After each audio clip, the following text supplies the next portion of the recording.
Hello, Elite Gamer community. This is Gamer Dunrick, and tonight we are going to get back into some Star Citizen. If you remember last night, I had some issues and I had to reset my character, so we are going to have zero ammo today. I'm thinking our first trip will be to Tammany and Sons.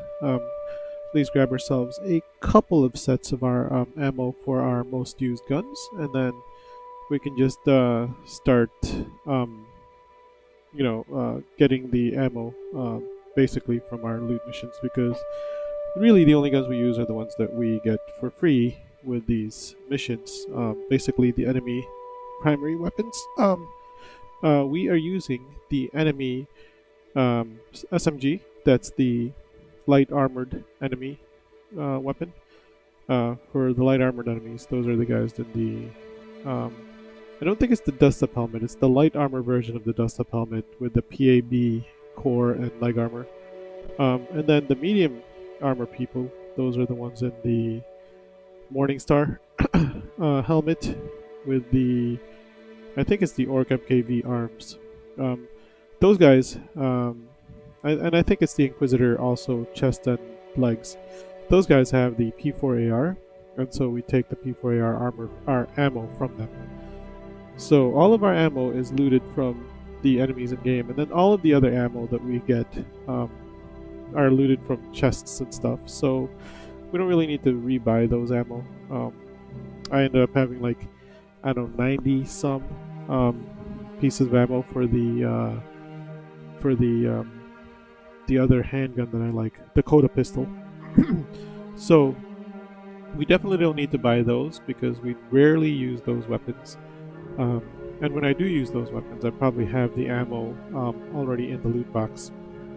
And there is an issue council issue that Whiskey put in that explains how to get the guns that are spawned in the loot boxes to have an actual ammo in them already.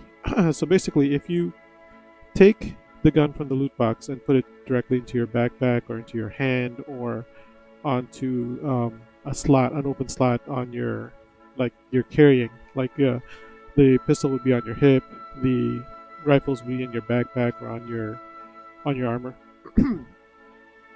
They will spawn in with zero ammo. And what you can do to get them to spawn in with ammo is to actually just drop them on the ground and then pick them up off the ground, and then all of a sudden they'll have ammo. But we have an issue council ticket on that, just to make sure that that acts normally on all fronts, whether or not you want it without ammo.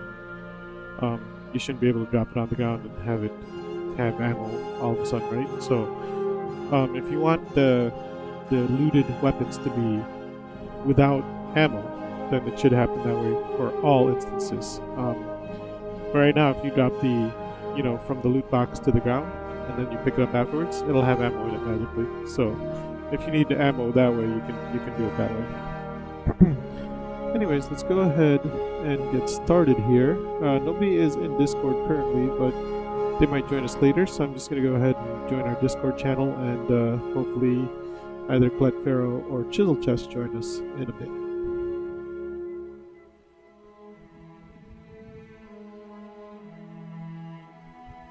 Alright, we are live on Discord, so let's go ahead and launch the game. Not the PTU. Sorry, I was there's a patch to the PTU that came out today, so I was just installing the patch. So I'm gonna launch the game. We're gonna go into the the start menu, and then I will be right back, and we will launch into the game fully.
Alright, our friends list is locked right now because we did have to reset our character after last night's escapades. And so we are going to go in and recreate my character. He's really quick to recreate, so we are going to be okay here.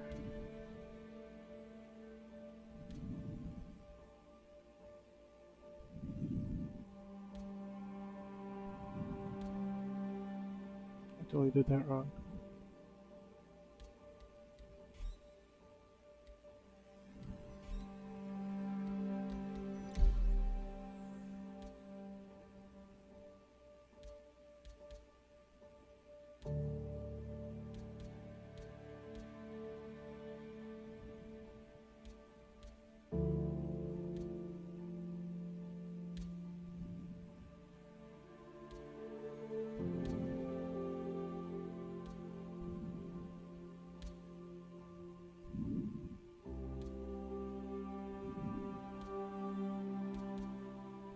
Oops.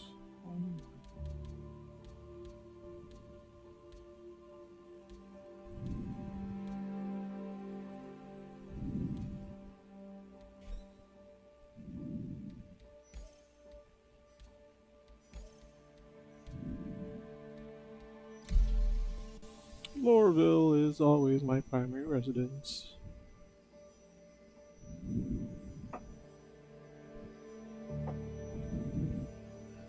Got some hot tea here.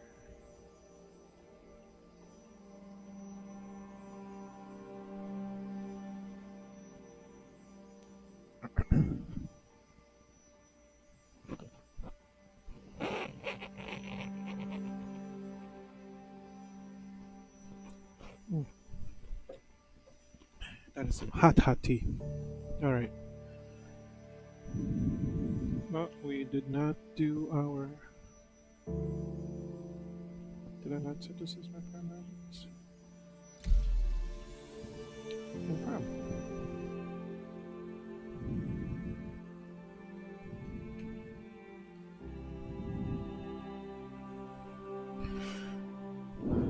Alrighty.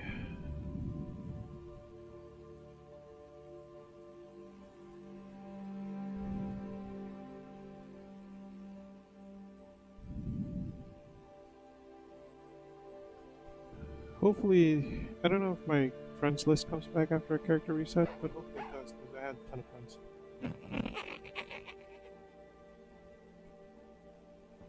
It would suck to just lose all of my friends on a character reset. Well, I mean, I know a bunch of them were the alphas, so those are going to be easy to remake. I have for sure Chisel Chest and Colette Farrow. Those are my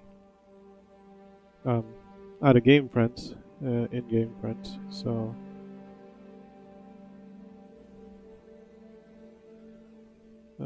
it looks like I am loading into the game. We're going to take a quick look at our inventory to see exactly what we've lost.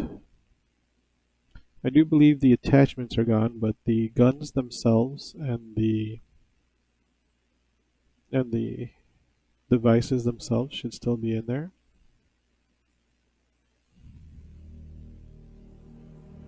So here we are. We are in Hurston.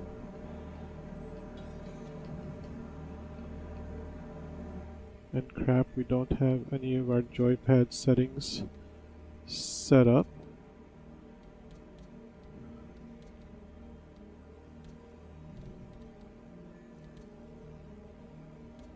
No, it looks like they're set up.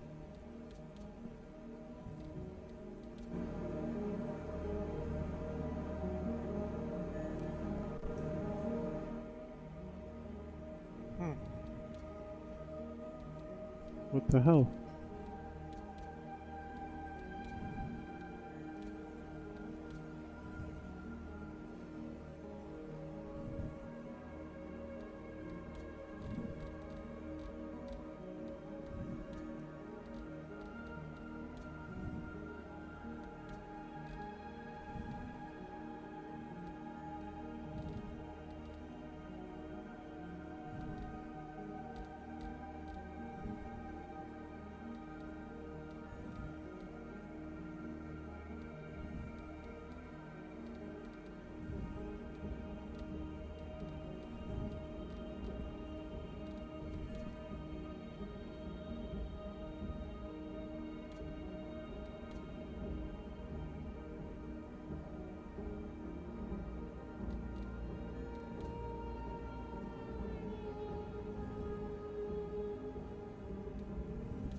Ah, shoot.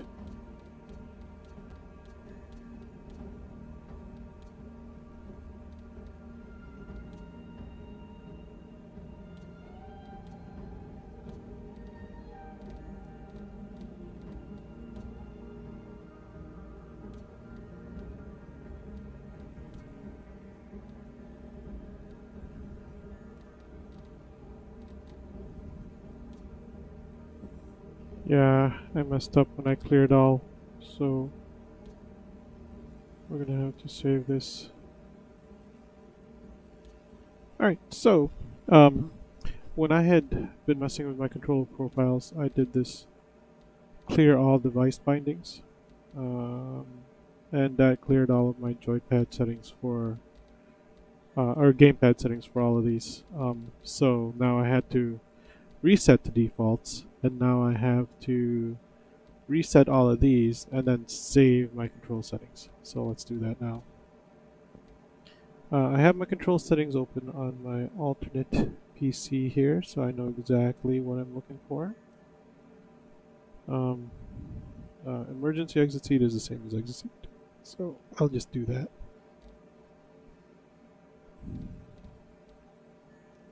Actually, you know what? We are not going to do emergency exit seat because exit seat is a hold.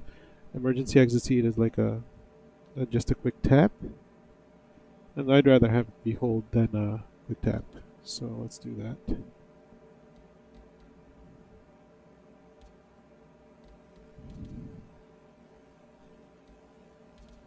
Nope, that's this.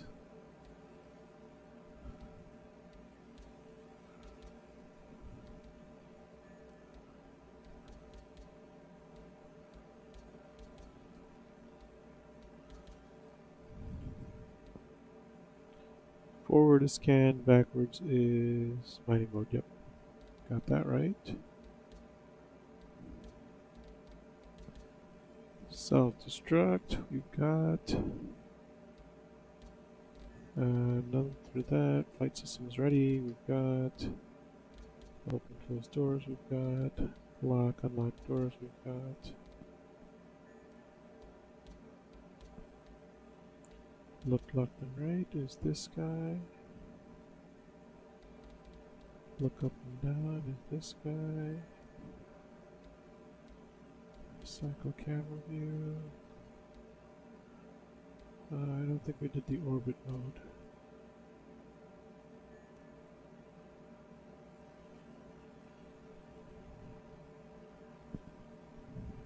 We'll try that.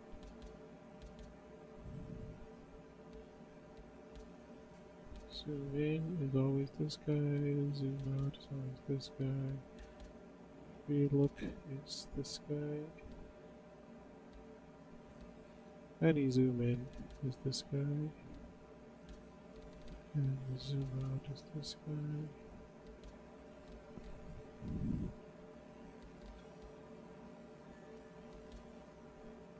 Movement, alright.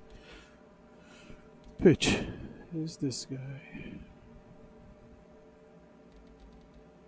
Nope, it's not Z, dude, it's Y. Yaw is Z.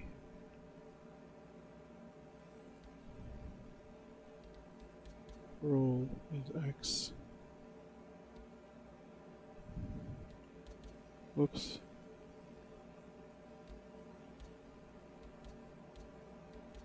Strafe up and down. Oops, not that one.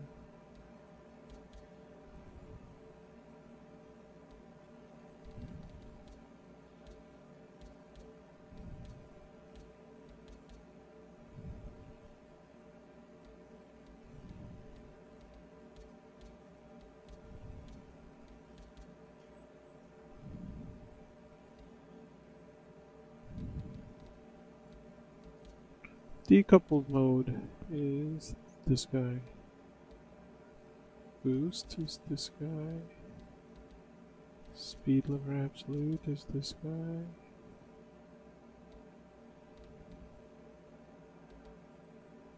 Acceleration limiter absolute. Whoops. Match target velocity is this guy. Speed limiter is this guy. Space brake is this guy. G-force safety is this guy. ESP on off is this guy. No cruise control. Landing system is this guy. VTOL is this guy. Whoa, wait. VTOL is this guy. Auto land is this guy.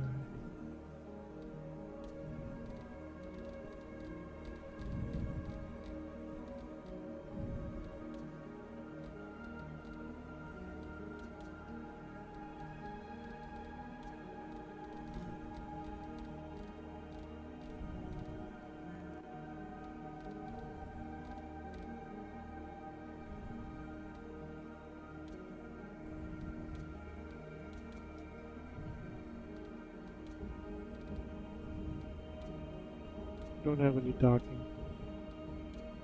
Targeting, we only have lock select the target.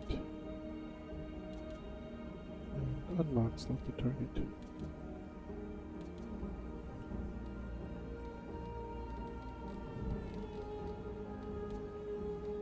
Target cycling, we're going to do hostiles back and hostiles forward.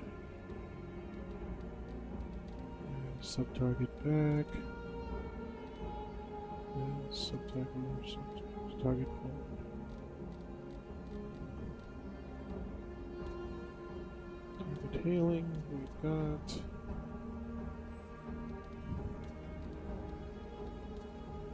fire radar, we've got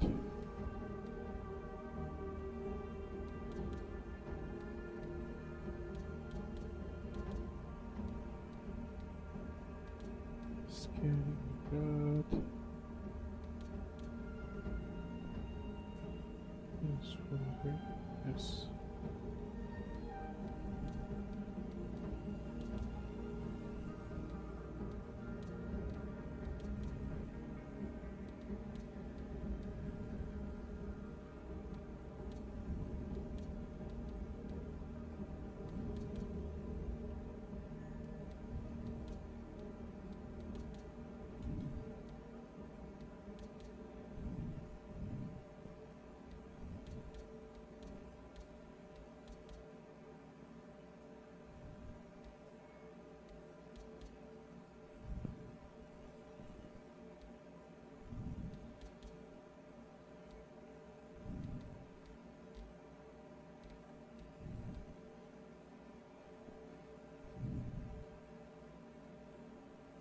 Yeah, I think that'll work.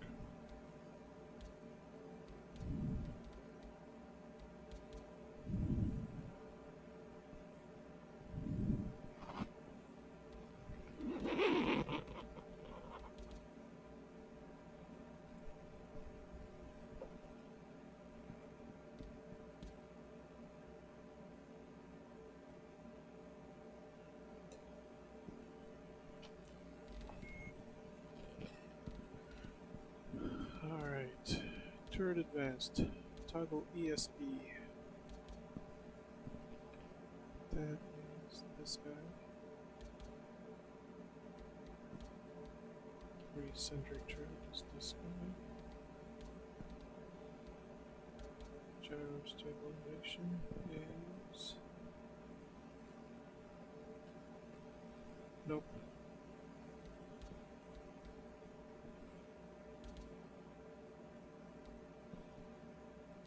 No speed limiter for the turrets. The staggered mode is the other guy.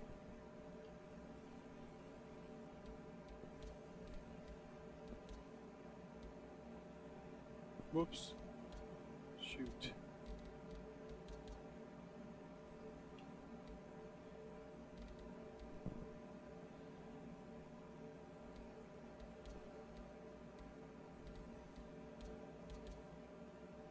Group 1, yes.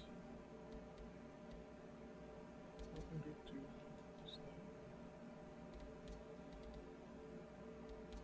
Gimbal mode is this one. So the turret, yep. Missiles. Launches this way. Launches the same way. Next is the type is this way. Next is the type is this way. Increase. Decrease.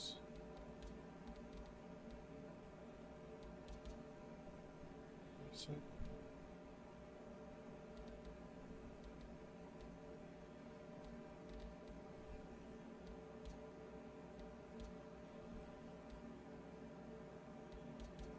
Decoy burst.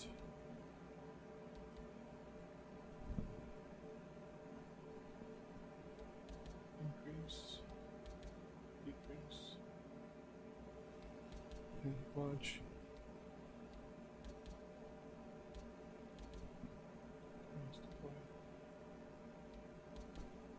Shield front. Shield back. Shield left. Shield right. Oops. Shield right. Shield top. Shield bottom. Shield reset. Triangle. Weapons.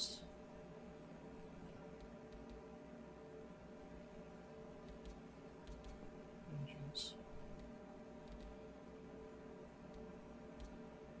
Shields. Reset.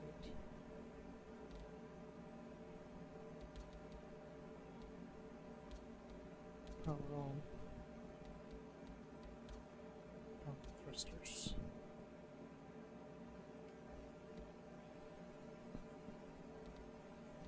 Power shields. Power weapons.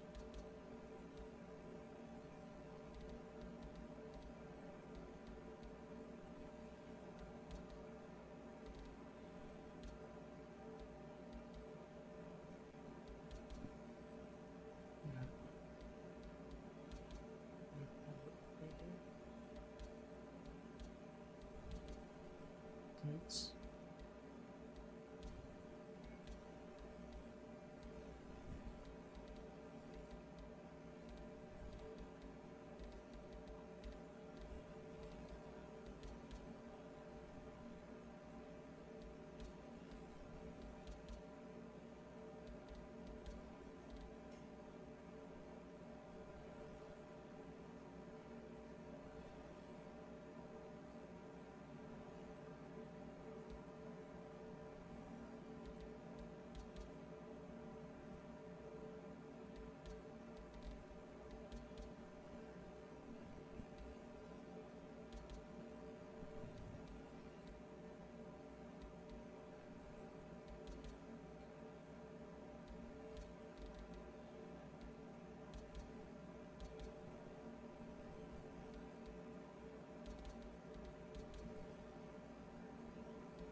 Okay.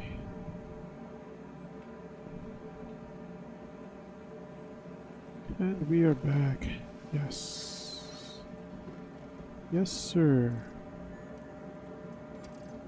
Personal inventory.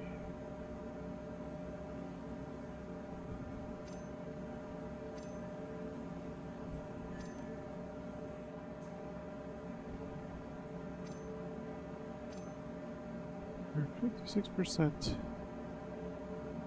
Basically zero ammo. The utility, yeah, we do have the attachments. Sweet, we just don't have the ammo for the attachments. So that is sweet. We should have a bunch of the utilities, like a whole bunch. And we do.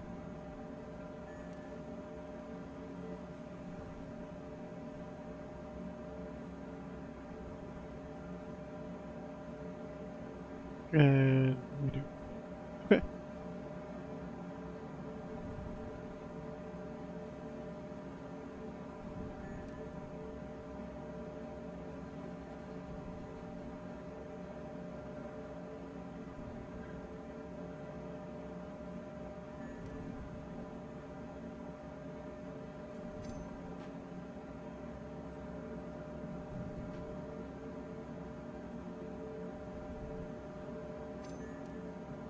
We'll use the TCS4. Got a bunch of those.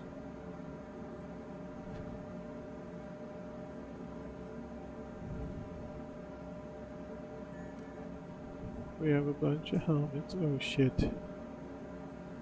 Crap, all of our purple shit came with us.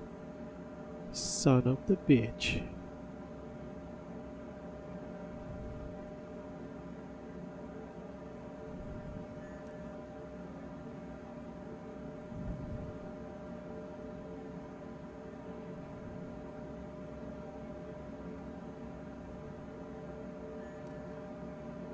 Yeah, that's okay.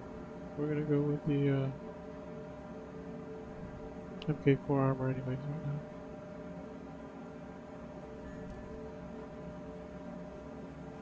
We've got the money.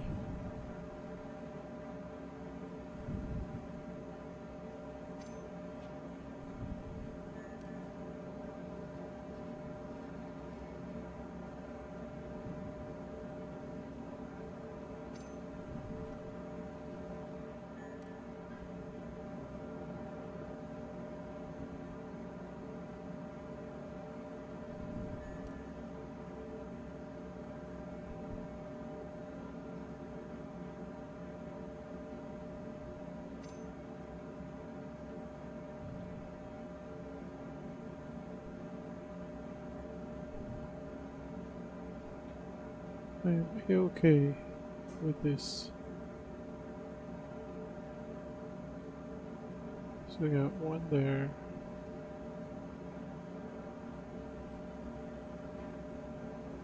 Two there. Three there. Four there. Five there.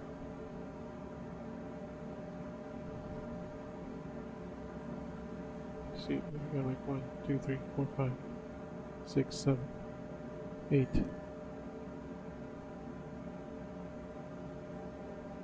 9.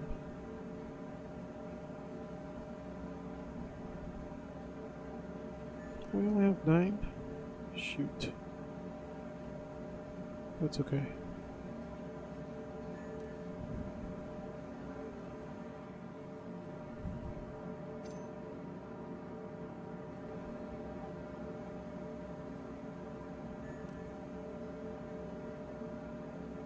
Sidearms, we got a shit ton.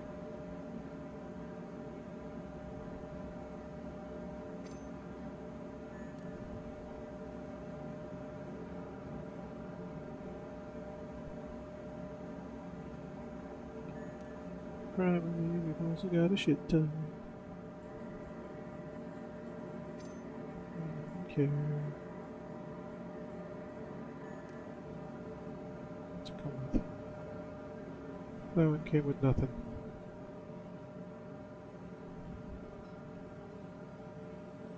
What's this one come with? That one also comes with nothing. Okay. Do have a shit ton of melee. I really need to stop picking this shit up. So we will keep a melee in our thing. Attachments. So, This one I like on my gun.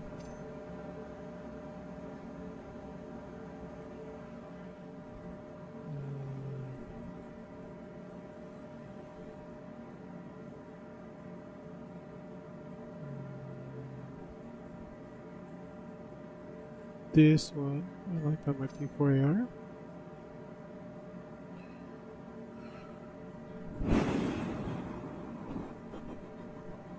We'll go with the silencers next. I'm just looking for all the scopes right now.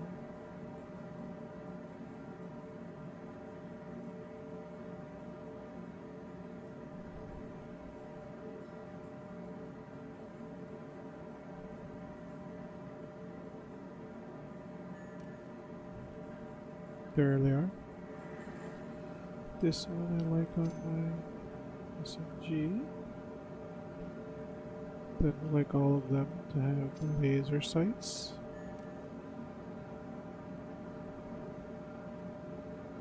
Thought I saw more laser sights. I did. There's another one.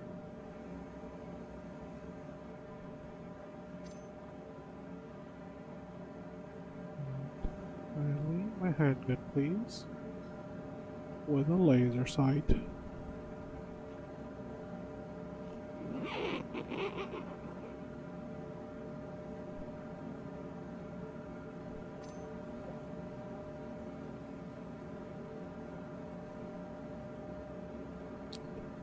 Okay, really the P4AR is the one that we like with the suppressor.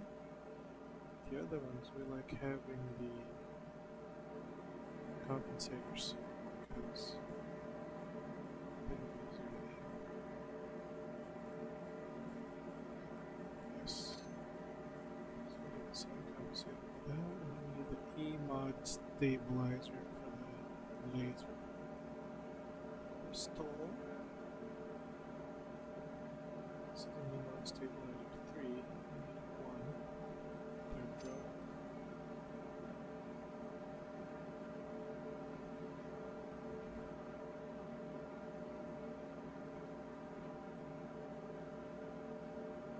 Nice. And then we need some tools. Oh, we lost all of our grenades, but those are easily gotten back. So for the gadgets, well, one here, one here. As far as the attachments, we have shit. So let's go and grab that one.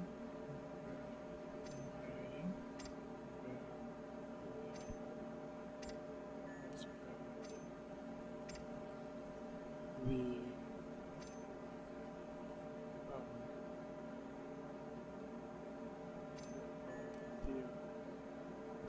true hole tractor beam. Medical, we only have one so far. We'll buy more.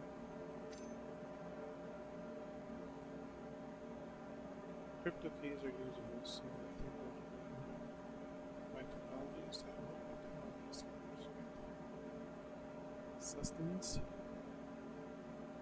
commodities, and other.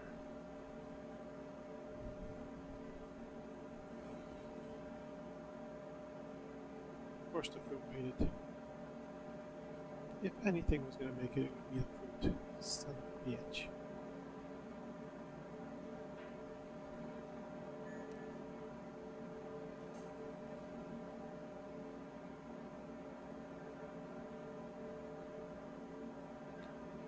I wonder if my other stuff made it. My loot boxes.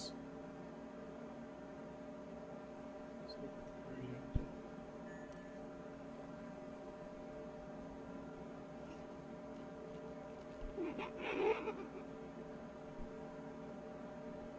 On the plus side, they gave me back a bunch of gifts. I don't think I had any more gifts left. And we are going to have to run to Lorville to pick up some ammo for our guns. So there's that. not sell our fruit anywhere. I don't think anybody buys these fruit. That's kind of annoying.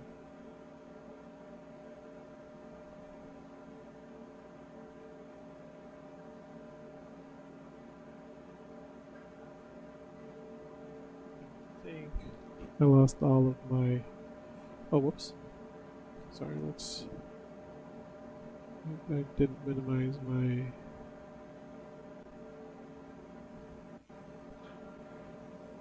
image. There we go, it is now minimized.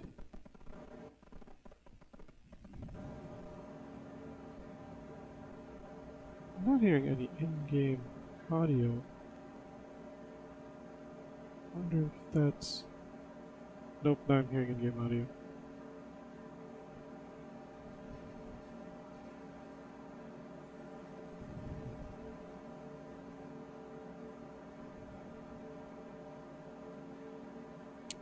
So I think what I might want to do first is take my purple gear to Crew L1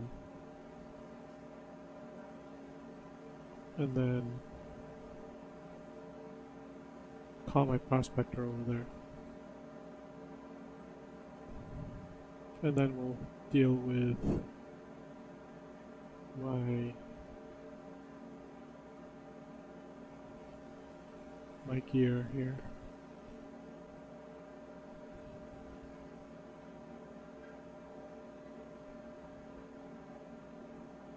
I just got that second box too.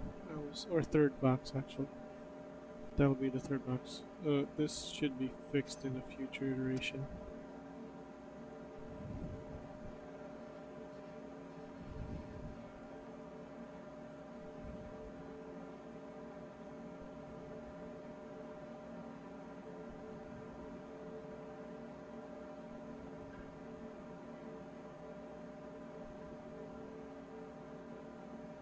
Yes, I think the first thing I'm going to do is take all my purple gear out of here and bring it back to Crew L1.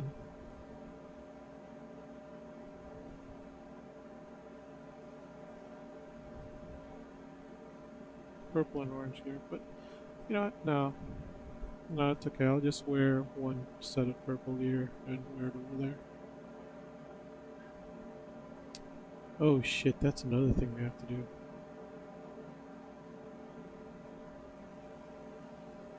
Yeah, no more loot boxes. It doesn't persist with the character wipe. So another thing we actually have to do now is, if my game still has all of them, re-upfit all my ships.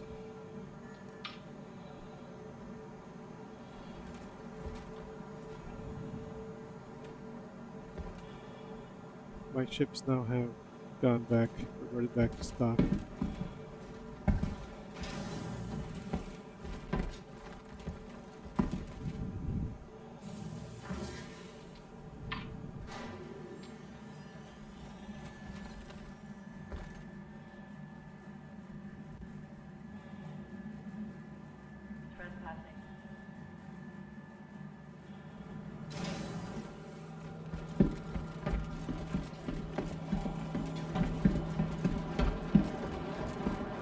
I was thinking I have to fly back down to Lord Gold because I was expecting to be in Everest Harbor. I forgot that Lorville spawned in Lorville. So now we can just go to the terminal here and sell all those gifts to get these nice companies. And we're still at 2,523,000 upgrades.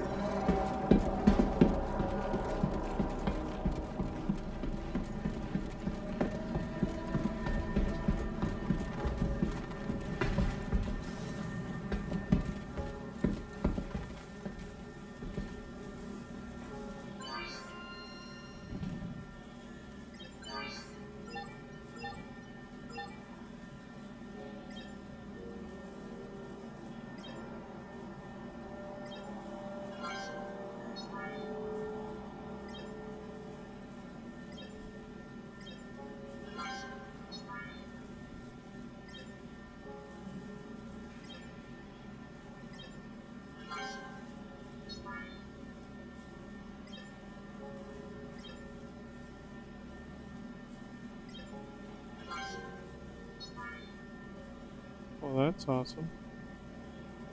Just gave me a bunch of stuff. Did that free up some inventory at all? 55%. It freed up 1% of inventory. Sweet.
Oh yeah. No, I don't need the stuff they have. It's only the Chemazole, the medbed, and the oxygen. I need the other types.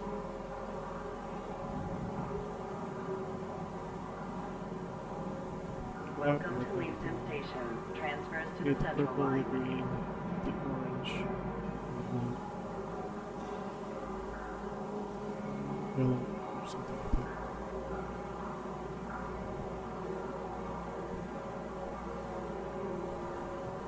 Welcome to Leavesden Station. Transfers to the central line.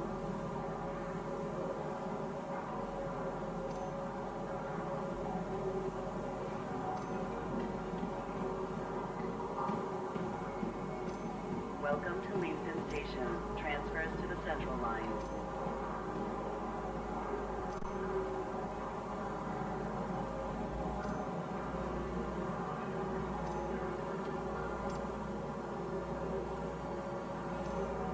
Welcome to Leavesden Station. Transfers to the central line.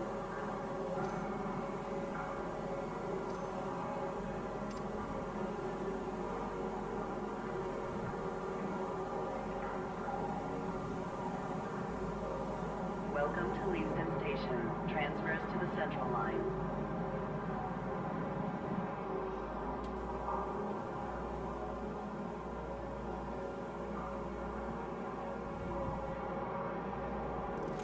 Welcome to Leavesden Station.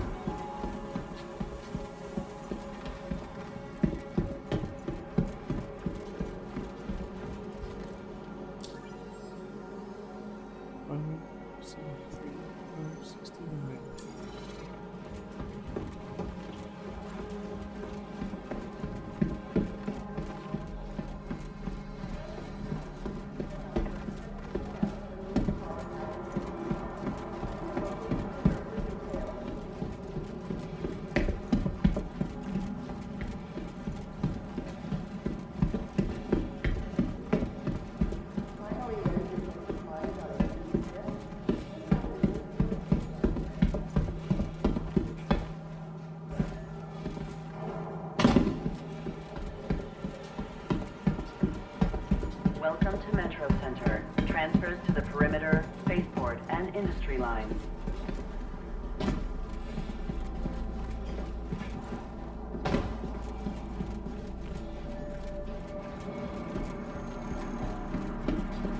Step away from the platform edge when train is approaching.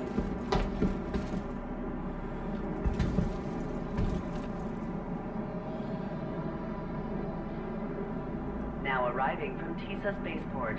Stand by and let passengers disembark before boarding. So I'm just going to make it all the way to TISA Spaceport, and then I'm handling my ships. I guess I can start handling them now as I'm riding down there. Trespassing or attempting to trespass on train tracks is a serious and dangerous offense. Now arriving.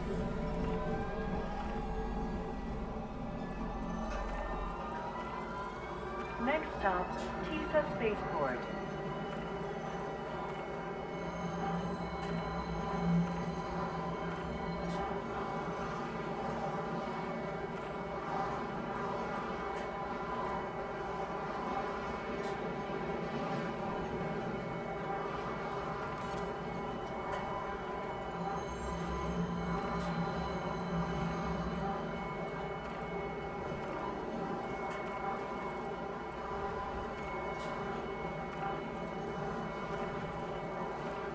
Now arriving, Tisa Spaceport. Please watch your step when disembarking the train. The security reserves the right to search travelers at any time.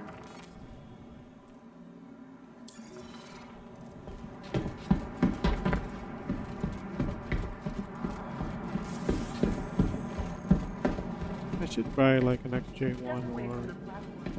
whatever size one equivalent is for super fast travel.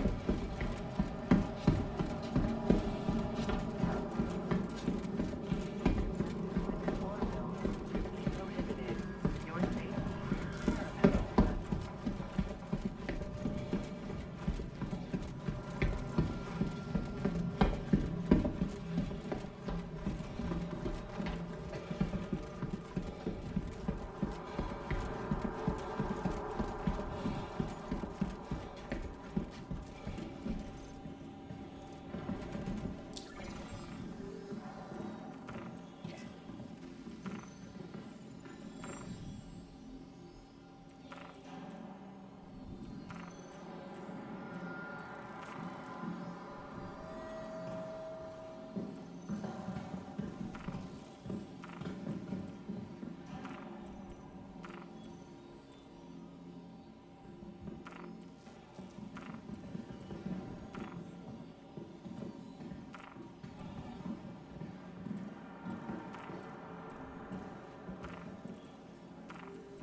Oh, whoops.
Hello. Hey, what's going on? Not much. What you streaming? This is Star Citizen. 1 second, I'm trying to pull your stream up. Am I the only viewer? What's that? I said, am I the only viewer? Oh yeah, for sure. Did you see my post I put earlier? For the Excels. Oh, for the like the program that you wanted to get written. Yeah, programmer slash coder I'm looking for. Yeah, I did see it. I haven't had a chance to look at it yet because you said you were gonna stop the Excel sheet that you were working on. Well, the Excel sheet is gonna work for a while, Okay. but eventually I'm gonna be expanding, so I'm gonna need more than just an Excel sheet on a computer. Yeah, I get that. So I'm trying to get some little simple program built. I got a blueprint I can draw on Excel to show what I'm looking for. Whoever's interested. That's why I told, say, PM me if anyone's interested. Yeah. And nice to Pisalum. It wouldn't be any rush. Like, it can be a side project anyone works on that can last all year. Like, by the end of the year is when I'm going to be planning on expanding. So I would want it by the end of this year. Yeah. And I know 2,000 to 3,000's a smaller budget, but I'm not asking for a shit ton. But by the end of the year, depending on everything needed, that budget can raise.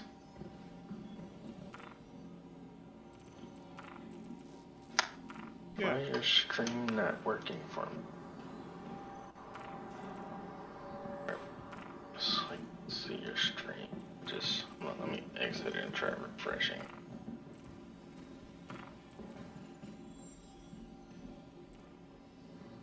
There we go. Now it's working. So this is Star Citizen. This is Star Citizen. I'm just I had to reset my character because I had a snafu the last time I played. So now after you reset your character, you gotta like redo all the systems on your ships that you've purchased. So right now I'm just reapplying all of the upgrades that I did to all my ships.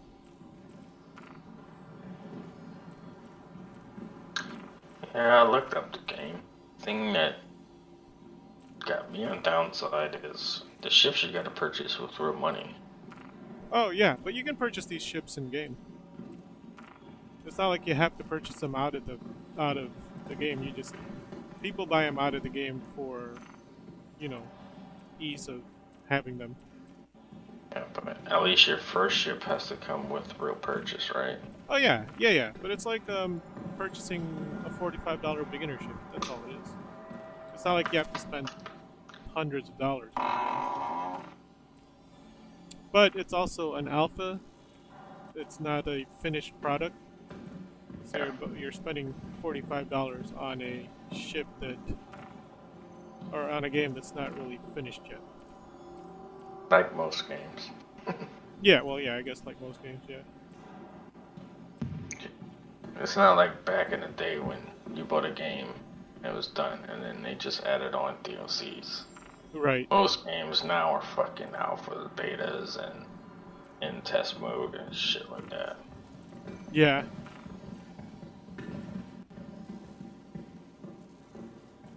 That's a new thing that's going on.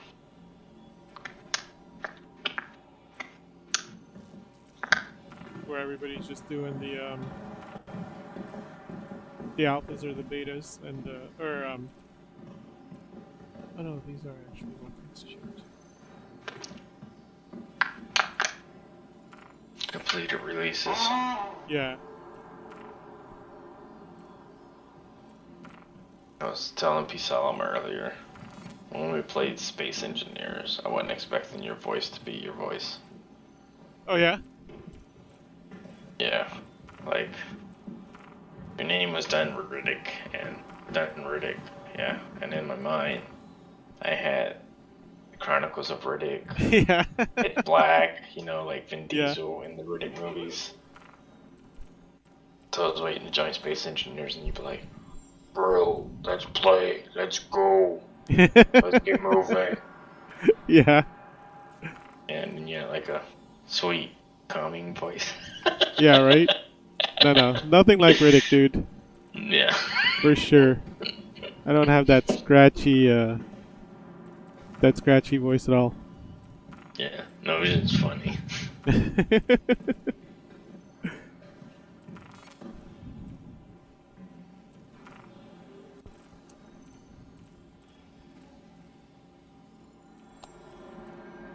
Yeah, I am one of the people that have actually spent real money on this game, so I am upgrading the shit out of all my weapons.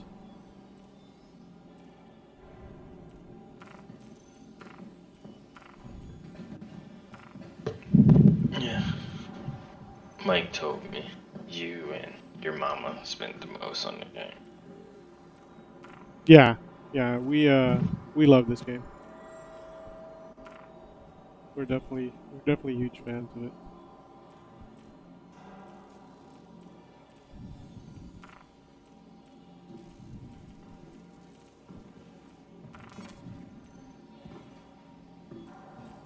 Hey guys. Hey, what's going on, man?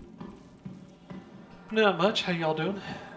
I'm good. I had to character reset last night Oh no! because I'm stupid. What happened? You know how we got to Everest Harbor, Yeah. but I forgot that we didn't call in for landing, so that was technically my last place that I spawned at. The last place I spawned at was your ship, and I logged out because I wanted to take a quick break before I did my next missions. Yeah? I should have taken off first and then called for landing, but I did not do that. Alright, I'm back. Hey. Hey, Did you try changing your gender? oh, that I did not do. That's what I started figuring out, is that I change my gender like every other day. Yeah. New sentence for 2021. 2022. Yeah, I did do the erase the user folder just to see Oh, if that man. might help. That is like, I would uninstall the game before I did that. But the user Because folder of is replaced by the game right away. Yeah, but you have all your HOTAS settings. Oh, but you could save those. All right. Like I saved my HOTAS settings. Hi, Pharaoh. Hey, how are you? Good, and you? Where you from? No, I'm this is your mom pilots a hunchback. Oh. Oh yes, that's true. But he is Colette Farrow in game, so he Yeah. changed his name. I thought the voice sounded really familiar. That's why I was asking, where are you from? I was like, Colette you sound like Farrow. someone I know. Colette Farrow is the name of the pilot in Aliens, the dropship pilot. And so, kind of my inspiration to become a pilot in a sense, especially in Star Citizen. So, Yeah, right. Did you see the post I posted in Dunrick, though? I didn't know about Yeah, paying somebody for tech help. Yeah. I saw that. Yeah. So my plan is I'll use the Excel thing for the year, but by the end of the year, going into next year, I want to try to expand and possibly open another location, which would require an actual program and a server, which I can build a desktop to run as a server for the both locations, you know. But again, So, I would need some type of program instead of Excel. you need an ERP, but I don't know what a small business ERP Would look like. costs. Yeah. Yeah. Yeah, I was streaming earlier with P-Solemn, and I basically made like a little display of what kind of button functions I would want and need, and describing them. And he said it wouldn't be a shit ton of work. He said it would just take time. And that's why I said right now, that's my budget if someone was trying to rush it. But if it was a weekend project that would take months and months, like towards the end of the year, I can raise that budget.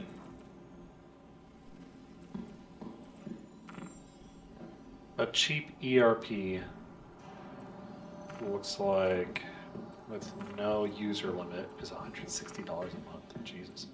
And a per user cheap one is $20 per month per user. That's crazy. What you mean per user? Like We're $65 per month per user, so that's actually Microsoft Dynamics GP. So each person that uses it, that is as a sign-on, it would be $65. ERPs are really powerful though, and part of me thinks like, and depending on what it is, it would be beyond. It would like it also, you could use it to manage your inventory and your shipping, your inbound freight. You know, it's their enterprise resource planners. I wouldn't need all that. Yeah, it doesn't sound it. I was thinking if it was like reasonably priced, you know, it's a challenge of like scale. Like you can imagine, there's a point where your business could grow, and you end up needing something like that, right? And that's the hard part of like. It's not the same thing with trucking companies where when you have a 100 truck fleet, 100 semi trucks, and 100 drivers, you know, you don't need a human resources team. You don't need, you know, a robust sales team. And as you start getting to like over 200 trucks, you start needing some of that stuff. And certainly at 500 trucks, you need to have, you know, a lot more formality. And at 1,000 trucks, you better have an attorney on staff. And, you know, it's just all that stuff ends up, you know, creating this weird thing that comes with scale. So, hey, kudos to you for running a business, though. That's awesome. Yeah. Yeah, that's why I'm trying to start small. I'm not that brave. Like, I also just purchased a $200-some-thousand building, commercial building. Yeah. Which I put 75,000 or 75% down. But I could have paid it straight outright, but I got to keep in mind when I order freight, like, okay, parts and stuff ain't a big issue. But when I order brand new cards and systems and shit, I gotta put 10% down for the order and pay it within 90 days. The full fleet, you know? Yeah. So like one order of cards, that's $100,000. I gotta come up with right then and there or in 90 days. But I like to order them and pay them outright, so I ain't gotta worry about it in the back window, you know?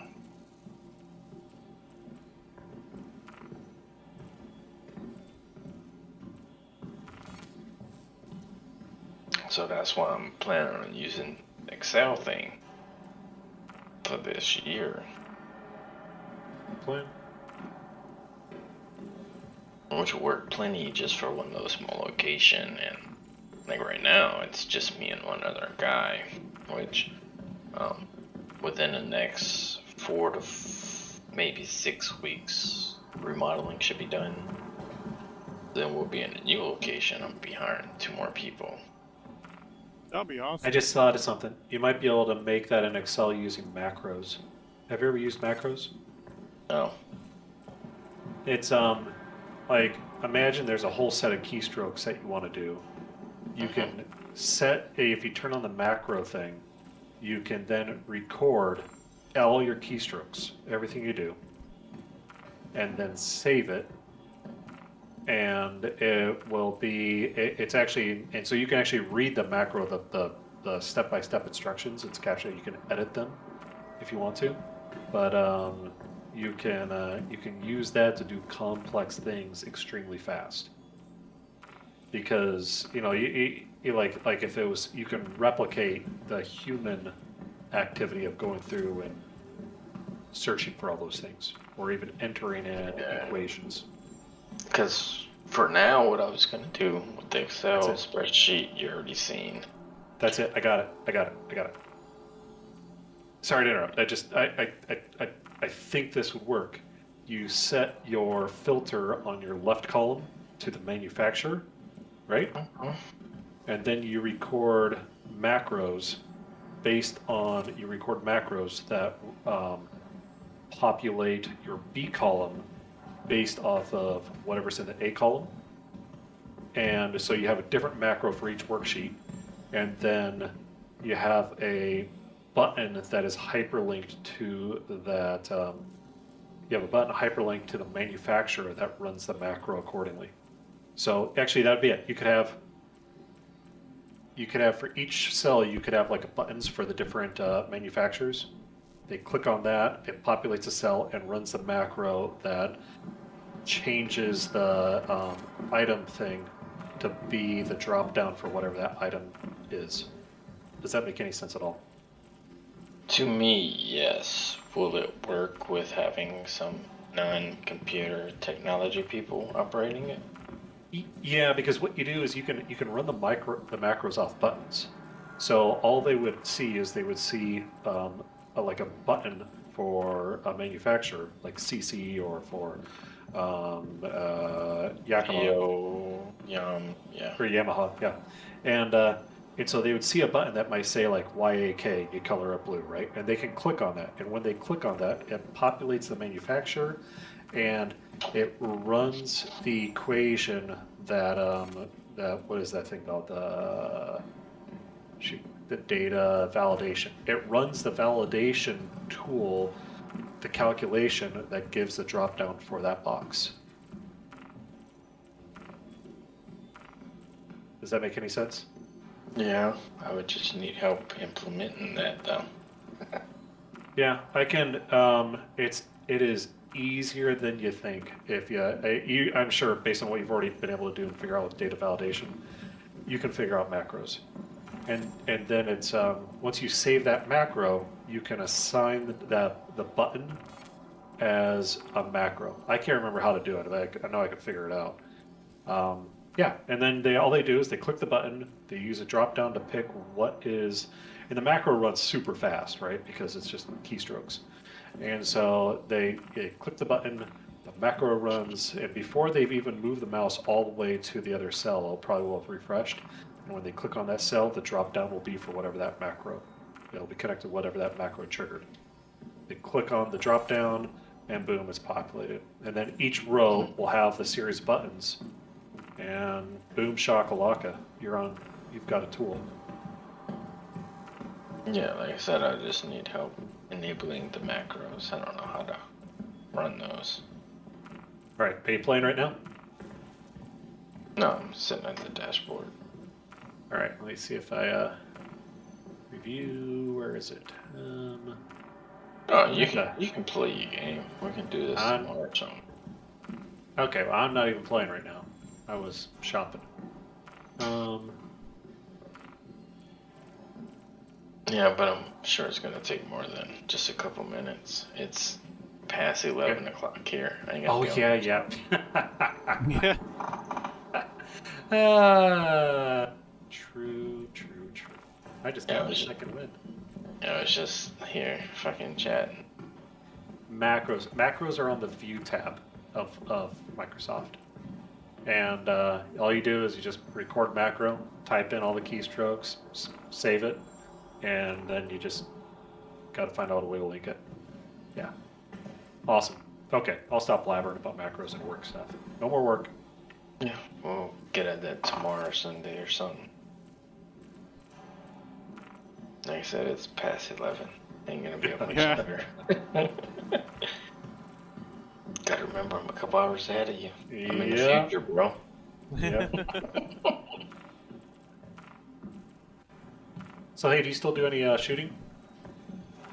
I occasionally when I have time.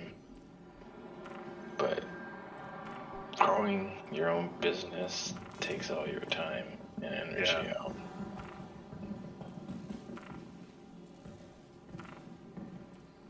I'm trying to figure out what to get for a scope. What kind of gun? Steyr AUG. Oh, you get an AUG? Yeah. And what, 5.56 or Yeah. is it NATO round or non-NATO? Yeah. No, it's NATO.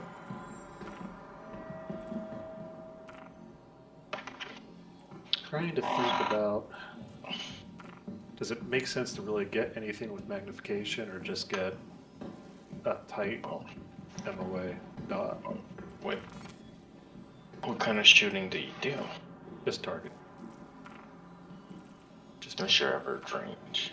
So, what's good about the 5.56 NATO is you can actually qualify, like you can sight, if you get a scope or anything, even iron sights that are adjustable or anything, you can actually qualify it at 30 yards, and it would actually be the same measurement for 150 yards. Did you know that? I didn't know that. Is that because of the arc of the round, or is it because Correct. of how low it drops? Wow. Well, correct. Right when a round is fired, it raises before it drops. Yep. So for a 5.56 by 39, which is your NATO round, at 30 yards, it has the same pinpoint. Like if you was to shoot it straight at 30 yards, bullseye will equal the same bullseye at 150 yards. Wild. So yes, you sight your guns in 30 yards, and that's equal to 150 yards. And then from there on, like if you're using iron sights with the little quarter click knobs, which every click should be 25 yards or maybe 20 yards or something like that. I don't recall exactly. So if you sight your gun in for 30 yards, that pinpoints you for 150 yards. And then let's say you want to go shoot 200 yards. Do 2 click ups on your rear sight. Bam. Dead on for 200 yards. So the AUG does not have iron sights. No. And that's the downside. Well, you can. There's some aftermarket ones you can get, but they're not adjustable and shit, which sucks as fuck. Yeah, and I would get a reflex or a red dot or something like that, because I thought you want to use it for like some kind of fucking long range fucking sniping shit, which actually 660 yards for a 5.56 by 39 NATO is your max pinpoint location, but you need a higher power scope for that. yeah. I would just go with a red dot or like a reflex sight, something like that. Nice. Okay. Well, that's what I was trying to debate on. Was there's some red dots out there with like 3 power, and it's tempting. I wouldn't go for it because you're not going to be shooting at 4 with it. Yeah. Okay. Like, see, in the Marine Corps, we train iron sight. Well, nowadays they use ACOGs for their fucking rifle range, which I call bullshit and shit. But back in my day, we used iron sights for 500 yards. And that shit was hard as fuck. Talk about just hitting a black little dot. Yeah, I mean, and like a black little dot that's what, probably like 1/4 the width of your front sight post in your sight picture. If you was right up on it, it was 12. Well, actually no, it was only 3-inch wide. The black dot, the whole target was 12-inch wide, and then looking at it at 500 yards away. Yeah, that's Yeah. totally hard. That was For the cyber shot, it was 300-meter targets with with iron sights on the A2. Yeah, And see, that was one of the biggest calling things between all the military branches is Marine Corps was the only one that had to qualify at over 300 yards, which we had to qualify at 500 yards. wow. Yeah, and back then that was with iron sights. Nowadays they use ACOGs, which I don't count none of that It's shit. not even the same game. Yeah, it's 4 times zoom. Hey, are they using? I mean, so what's the barrel length on the on like the A2 series? Was it an 18-inch barrel or 16? The A2, Do you remember? the A3, and the A4 was all actually a 20-inch barrel. Oh, really? Okay. The M4 was a 16-inch. The M4 was identical to the M16. The only difference was it had a 16-inch barrel and a collapsible buttstock. Yeah.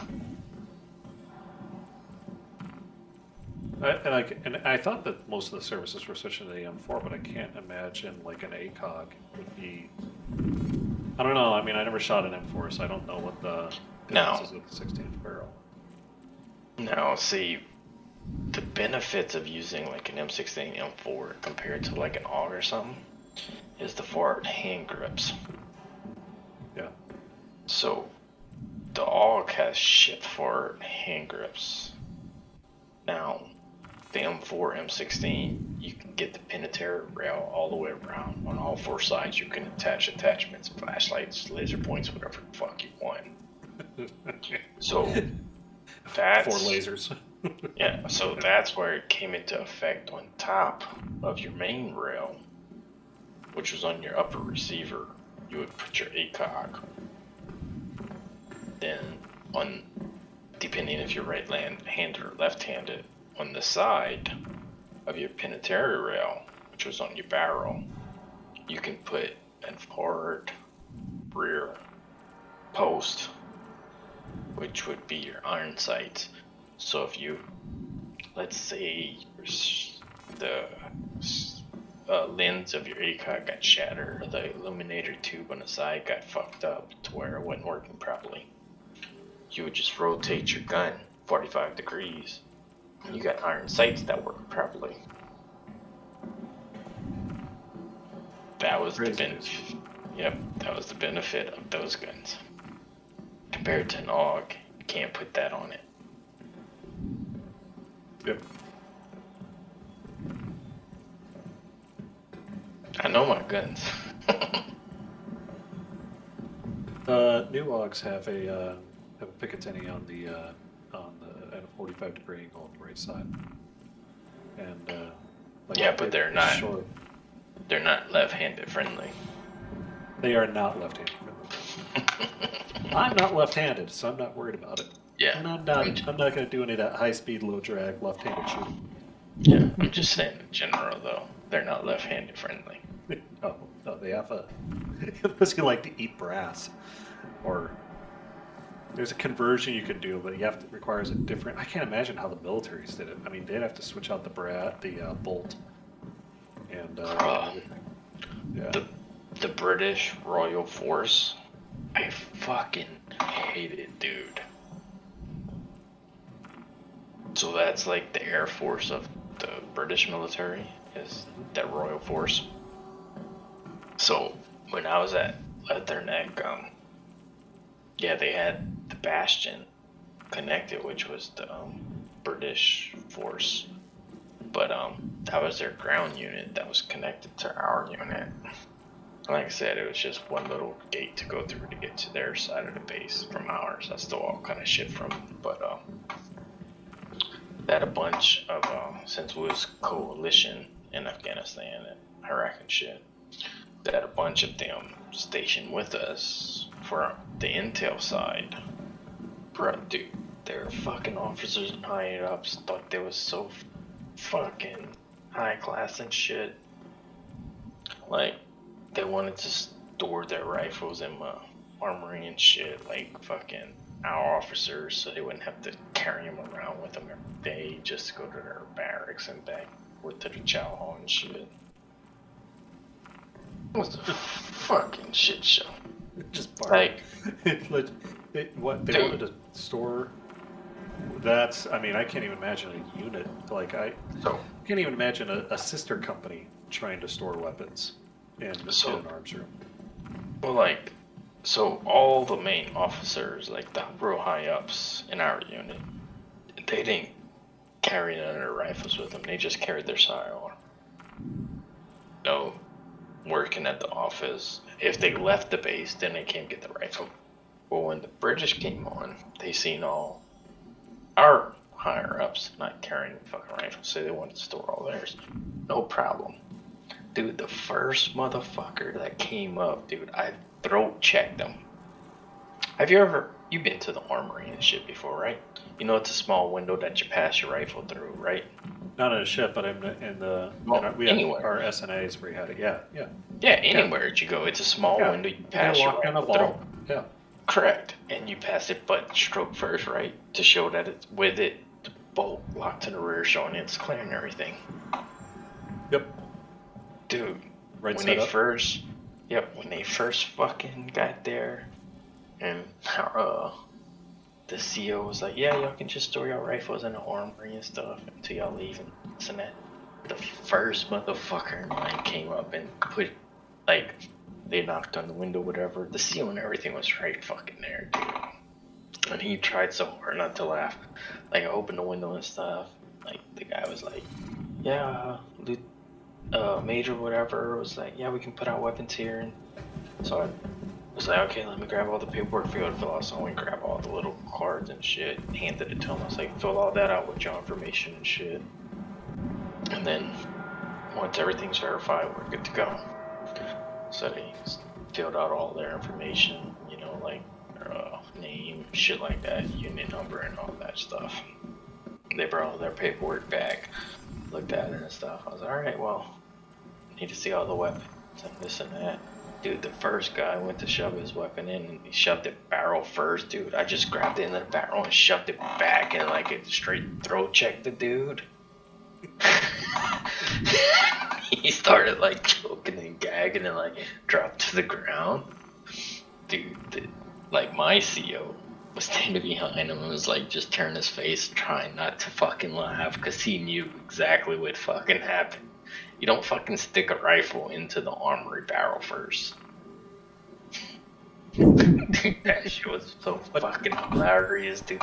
And then the other first guy runs up, he's like, you okay? What happened?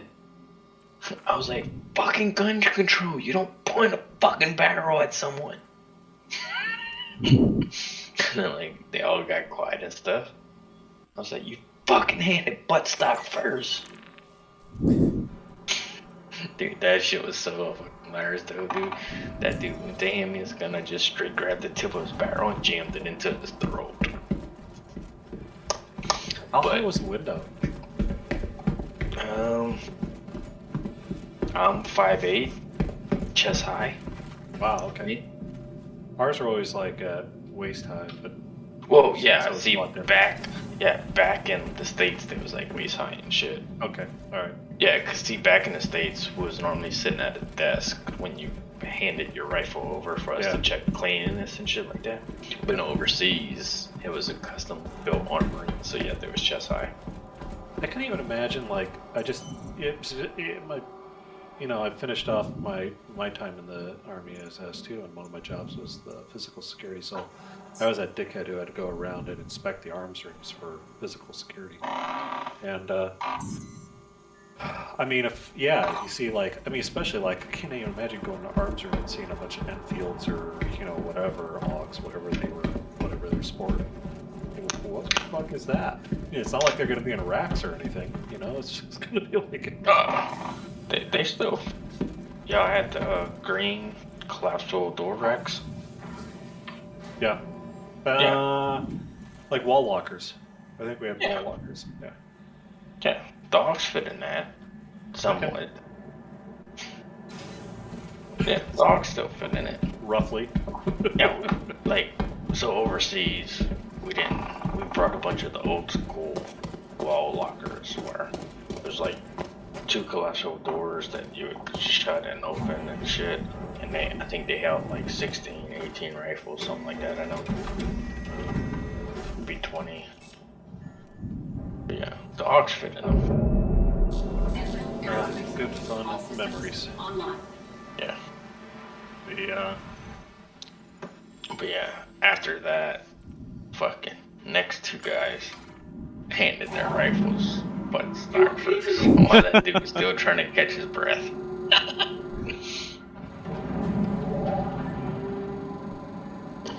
Fucking, I don't know how y'all do shit on y'all fucking country, but here you don't fucking just point your barrel passing it through a window at me, bro. I never really had an issue with any of the foreign military people that I met, like some Australians, British. Yeah. There was actually my armor officer basic. There was a Afghani that sat next to me, and this guy's name was Maxodi, and he sounded just like any of us. We thought he was some immigrant or something like that, and he had this massive scar on the left side of his head, and we go to armor vehicle identification. He starts going, yeah, that's a Hind D BMP2, and we're like, who the fuck is this guy knowing all the armored vehicles? And later on we're talking with him, asking about it. He goes, oh, I've seen him in real life. And what up in Afghanistan? The big scar on his head was when the Taliban threw him out of a moving car, part of recruiting. But we had one cadet who, one ROTC cadet that was from Puerto Rico. That guy wanted to commit a war crime. And he was leading a squad through a situational mission, and ended up killing the good guys and the bad guys, which happened like half the time anyways, and you had to deal with it, do Kazanak. And his response was to hide the bodies in the bushes. It's like, what the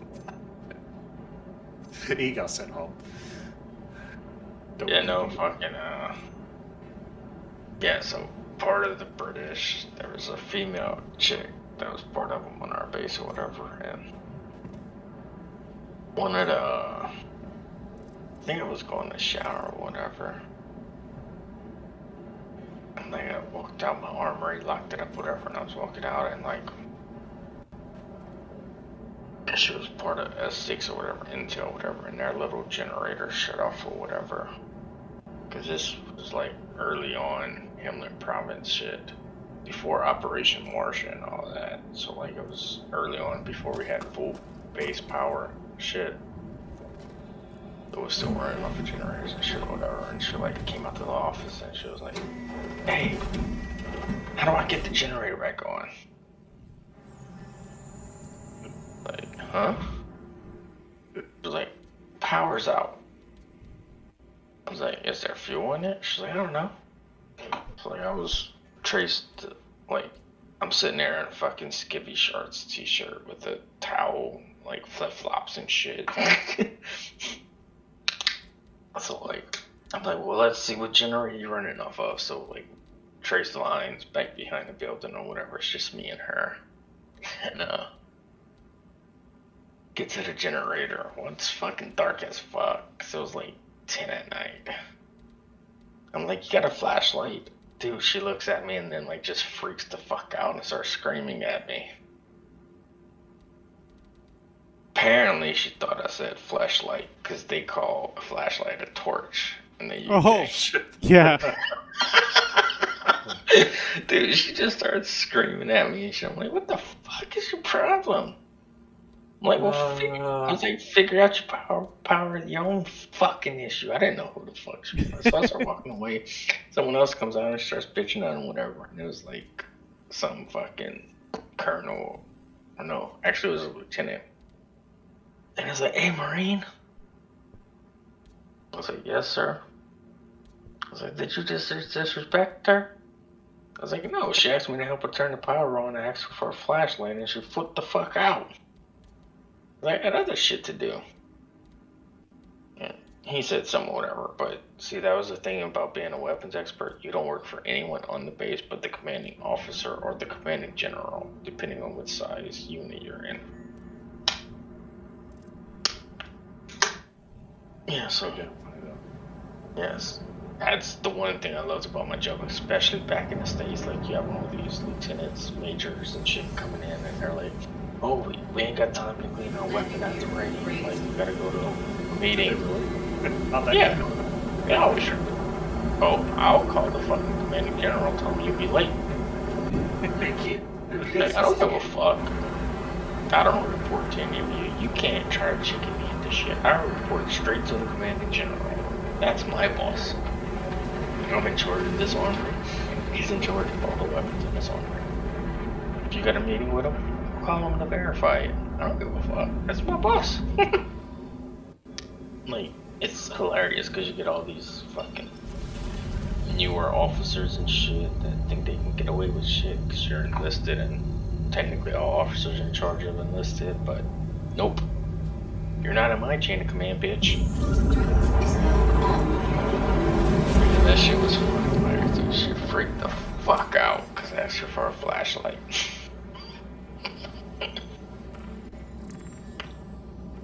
That's awesome. Yeah, but I explained the whole scenario to him, and he started fucking laughing. And then she was like, in her British accent or whatever, like, what? What's so funny?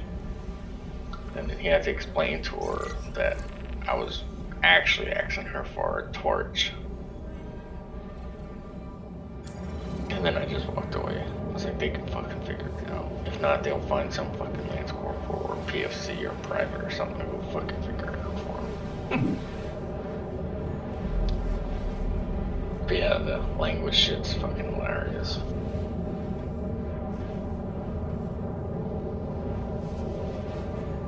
I think when I was in fucking, where was I? Oh, I was at, Core Ramride, it was a foreign operating base in Hamlin Province. And, it was just Ramride. I like to call it Core Ramride because they actually named it off of Super Troopers, which I found hilarious. No, but it was a foreign operating base in the northern Hamlin Province.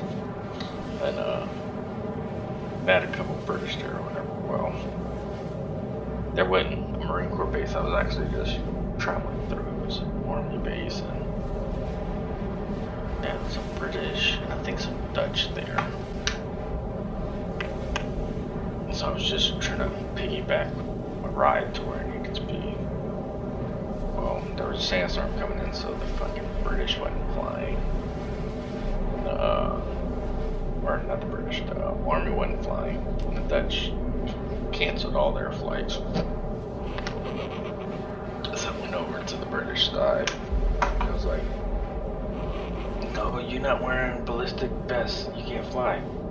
I was like, bro, going base to base, the Marine Corps doesn't require us to have ballistic vests because if the plane gets shut down or the helicopter gets shut down, most likely we're gonna fucking die before we get to the ground to fight. I was like, they don't require us to have that. I was like, well, we do. And there was some little chick there. She was like, where you going? I was like, I'm going back to Bastion/Neck. She was like, oh, I'm headed that way in 3 days. She's like, so you can use mine and I'll just board someone else's. Just leave it at the flight line. Like, well, that fucking works. So she let me use hers. I got on the fucking plane. Everything sat there for like 3 hours on the fucking flight line. And then they canceled it. They canceled the flight? Yeah. It was So a you're helo sitting there flight. in the ballistic vest for 3 hours and you didn't even get to go? Yeah, I was sitting on the helicopter in the ballistic vest. Oh, you were sitting on the helicopter already? Yeah. Oh, shit. We call that a day ending in line. Yeah, It's like, a day in the service, basically. yeah. Yeah. Welcome Like, to military.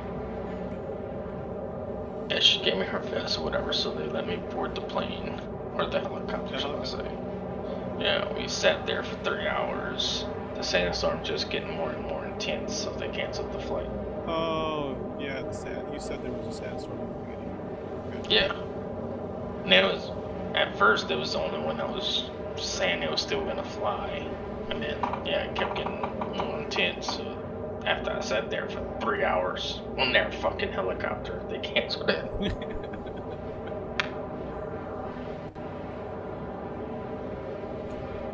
was on a fucking set in Afdag, which is basically like a terminal, fucking, Yeah. till the next morning, flirting with that chick.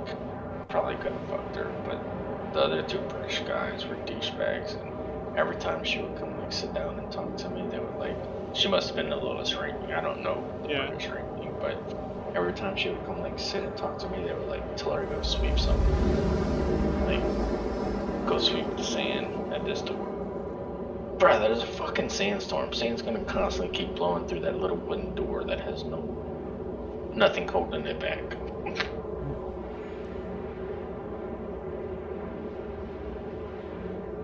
But the best part was when I was in Leatherneck, and which was connected to Bastion, which was the British side. They had a how like we have McDonald's and shit. They had some little tea place over there where the British troops could go sit and drink their tea when they was on base. Well, they was remodeling it, so sitting outside, they had a bunch of couches, big screen TVs, and all kind of shit. I had a personal pickup truck that the government bought for me. So, one night, I picked up a couple buddies and drove out there. We picked up a 60-inch flat screen and big, like, 4-person couch. It was long as fuck. Threw it in the back of the pickup, brought it back to my armory.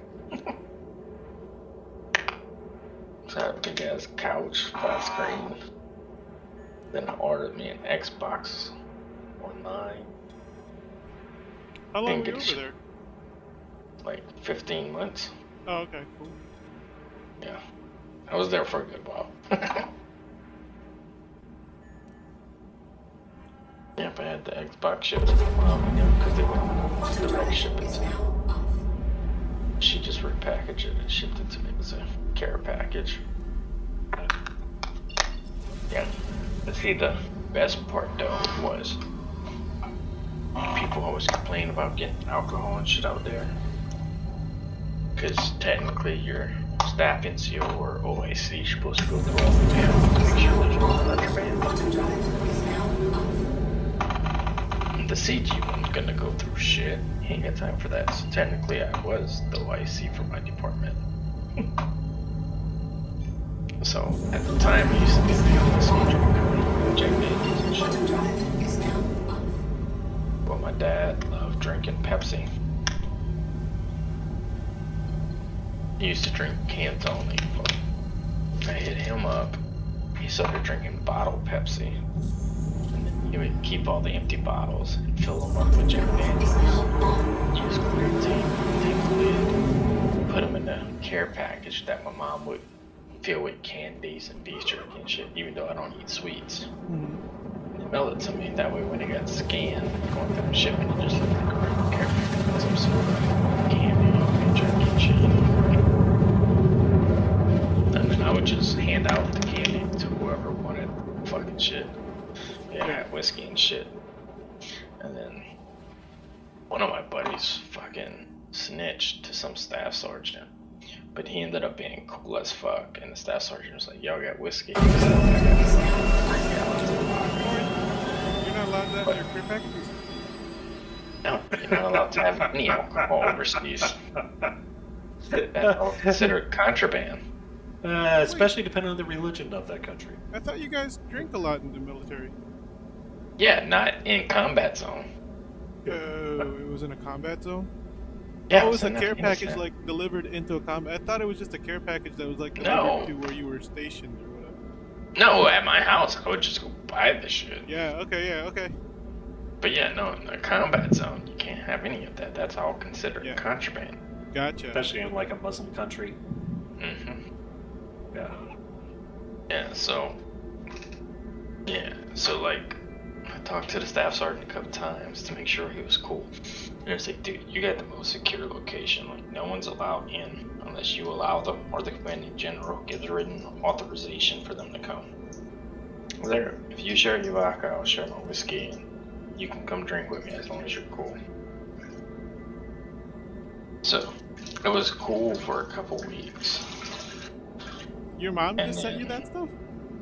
My dad, Oh, your dad sent you. Okay, nice. yeah. My mom stuck candy and shit in the package with it to make it look more legit, like a care package. Yeah.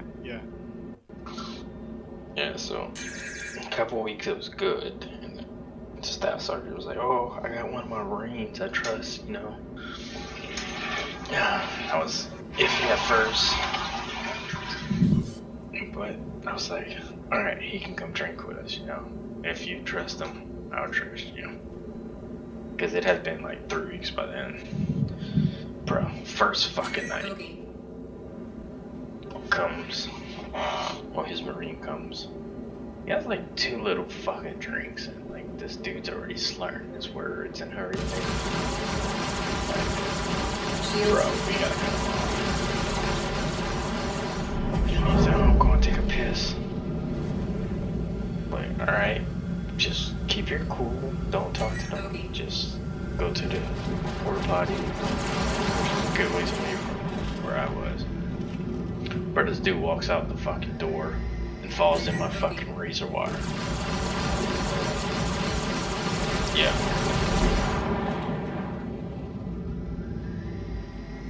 Was it,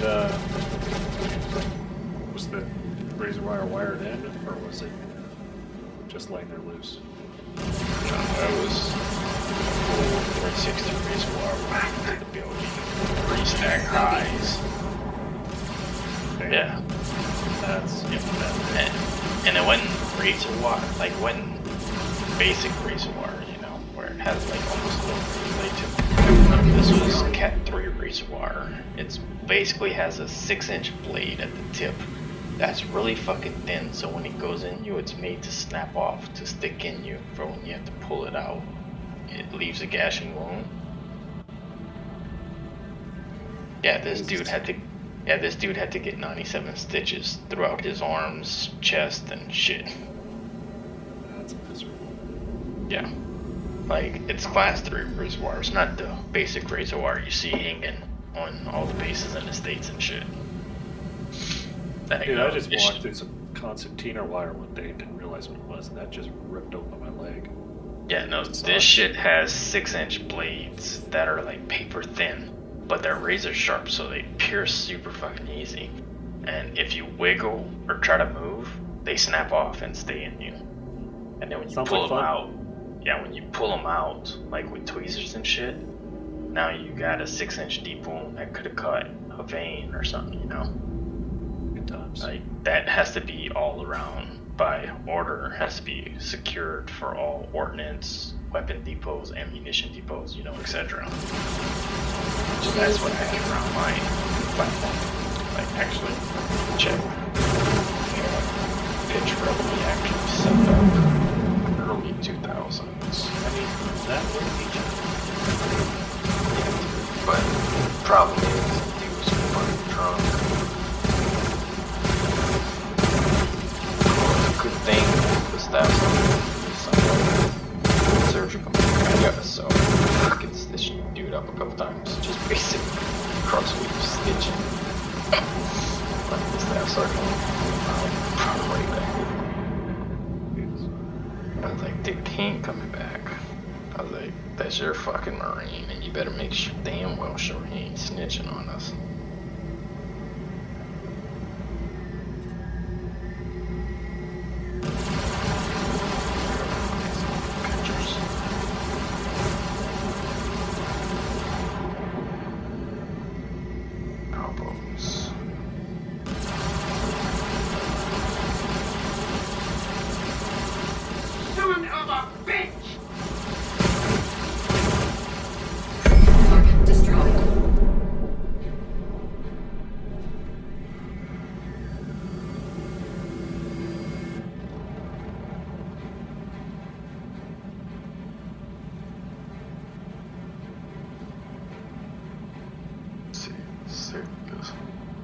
So this was on top of my entry point. I put it in the Dunrick chat. Since apparently that's the general chat. So I'm on the right side. By the way, this was back when I was fucking like 20 years old. If you zoom in, I'm running at the top is regular barbed wire.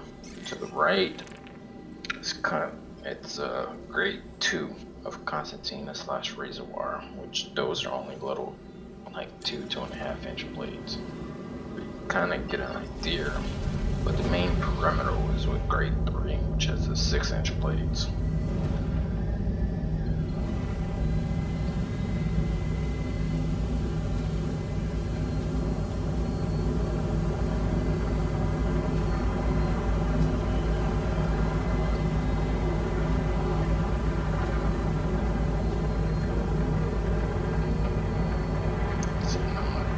This picture too. This is an M4A1, by the way. Your mom. Are you gonna Dunrick chat? Oh, there it is. Yep. Yeah.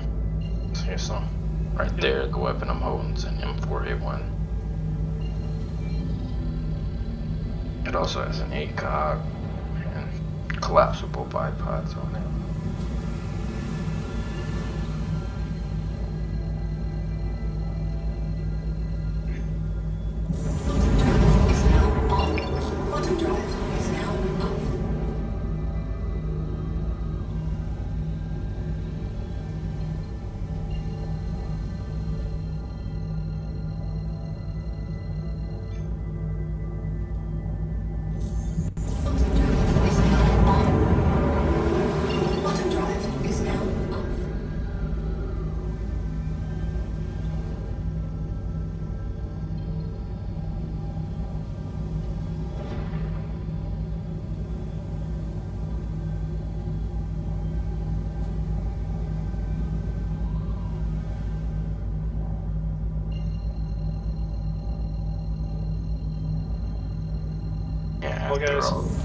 After all that, I ended up having to put another sign in the rabbit, or rabbit, or however the fuck you say it.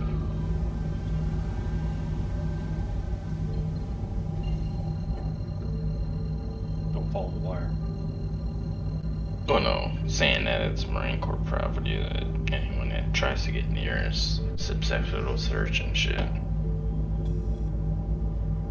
And also all the warning restricted area keep out signs that make those.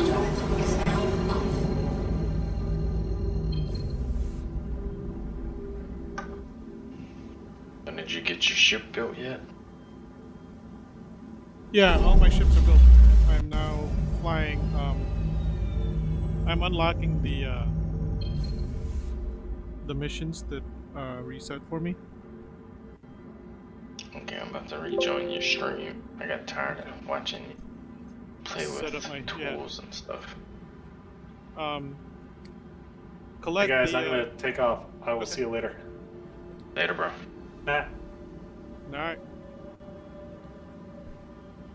Yeah, so when you reset your character, you have to like unlock these missions again. So I'm just unlocking all my missions now.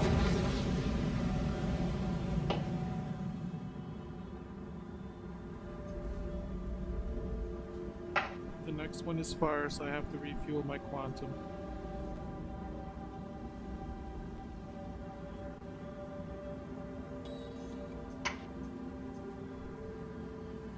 I ain't gonna be on much longer. Okay. Yeah. It's about to be midnight here. Yeah, right. Might be able to see one, maybe.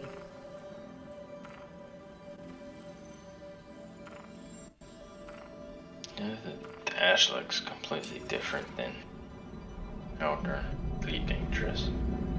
Oh yeah. And every ship has different dashes. Well, kind of like Elite Dangerous. Landing complete. Have a pleasant stay. Please proceed to assigned landing bay. I'm just gonna refuel real quick and then go to my next bounty, which is in the next planet.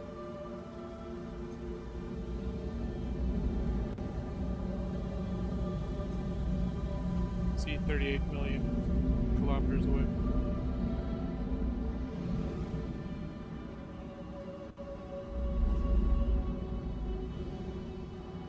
Landing gear deployed. Alright, I'm gonna hop off and go to bed.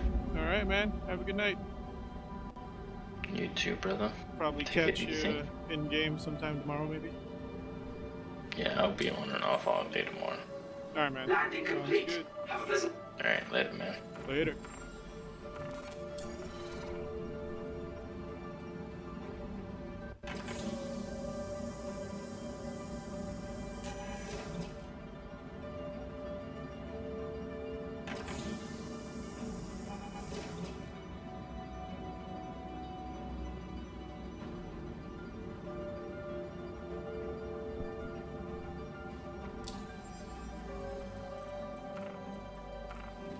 I'm gonna have to power on. All systems offline. You are clear to launch. Fully Anvil Aerospace. All systems online. stop 49. Okay, good. It's now fully restocked.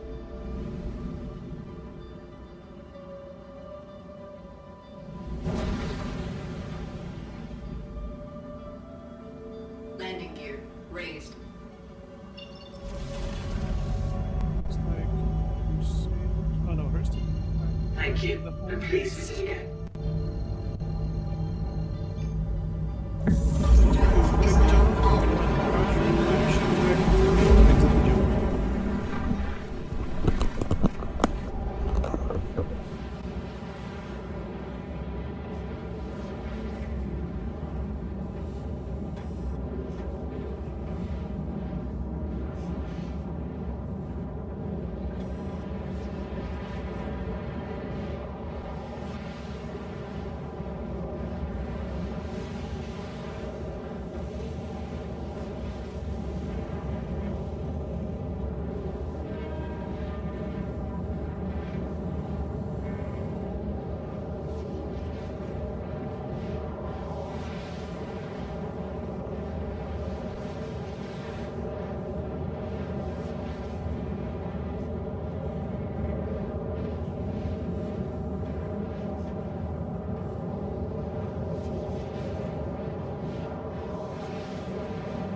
Jeez, plenty of time.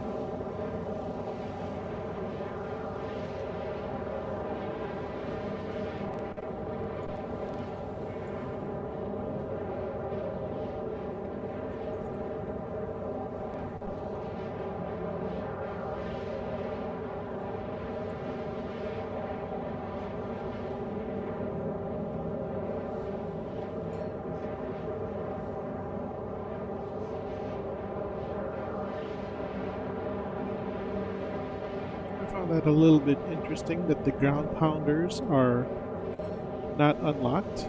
They are, I mean, don't have to be unlocked. They are already unlocked by default. Well, we got to be in Hurston space. Sorry. We'll wait until we get into Hurston space here. But when we get into Hurston space, you'll see that all of my ground pounders are available.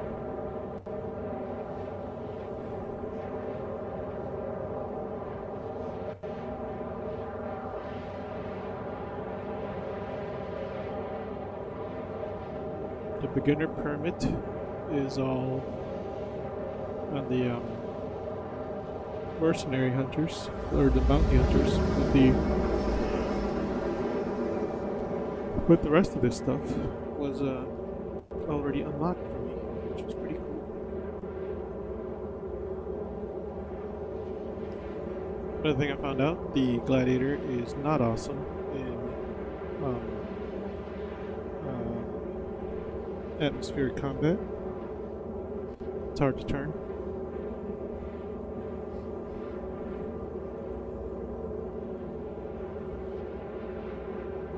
I'm gonna give it another go with, well, not give it another go, but try it with decoupled mode, but that I've slammed it to the ground plenty of times flying in that mode, decoupled mode.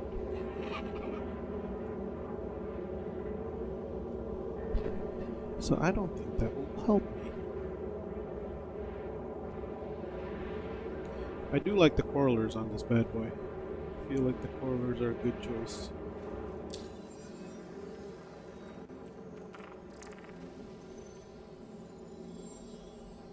See how there's all these trial contracts?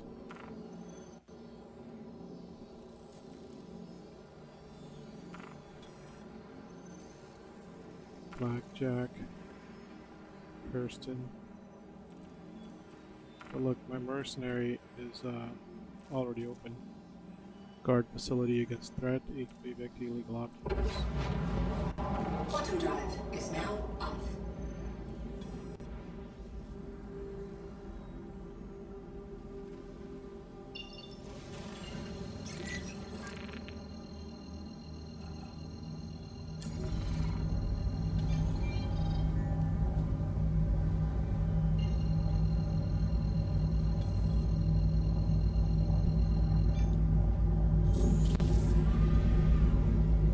Quantum drive is now on.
Shields hit.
Shields hit.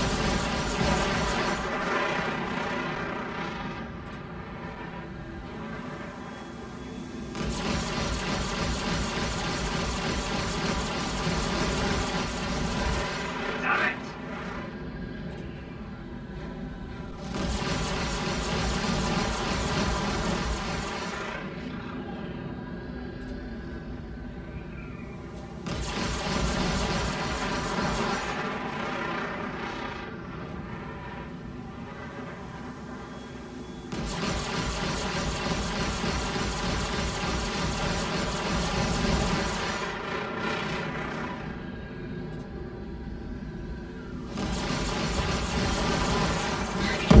Is at 75%. Target destroyed.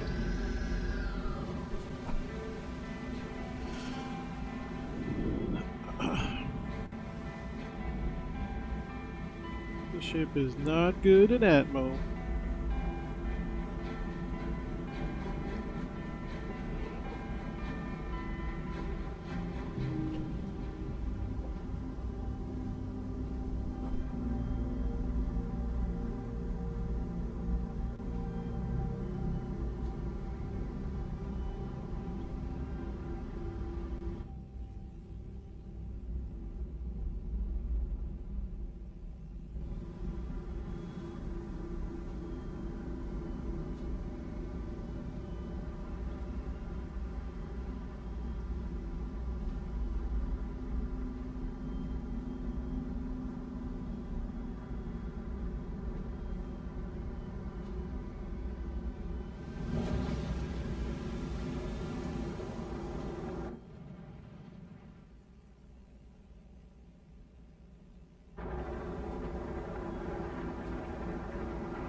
Mustang Delta. This asshole better die fast. Locked.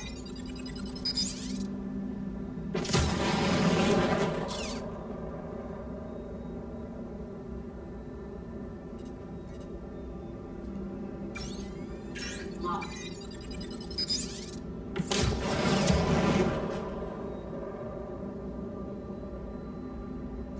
Target destroyed. Sorry. Oops. Oops.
first in space. We should be fine. Oh, there we go. Sweet. Let's limp on over to Evers Harbor. Get ourselves fixed up. Quantum drive is now up. And try another one, maybe.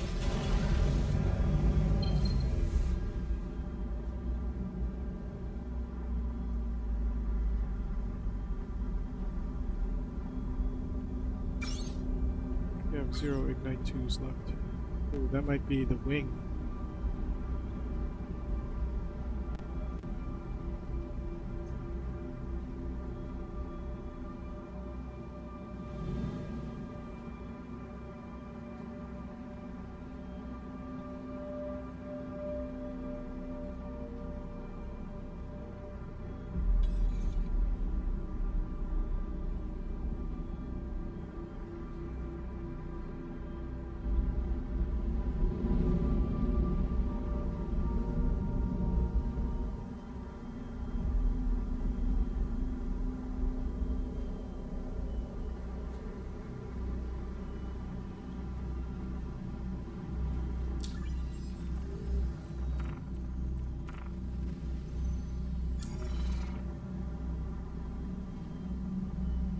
Please proceed to assigned landing bay.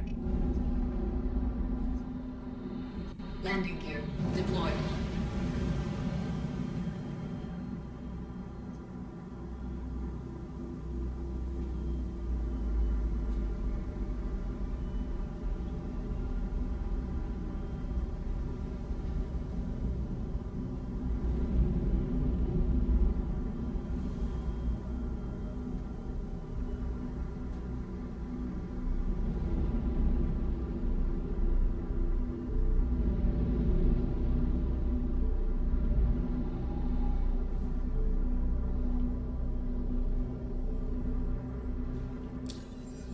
Landing complete.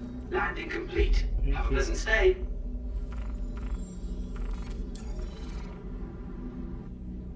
Let's take a look at our ship. It is effed up, buddy. Yeah, our missiles are gone because my wing is gone. And that's where the missiles were.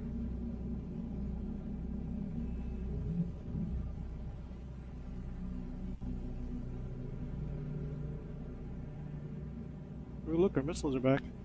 Our wings are back. Yay! Boom shakalaka. Sweet.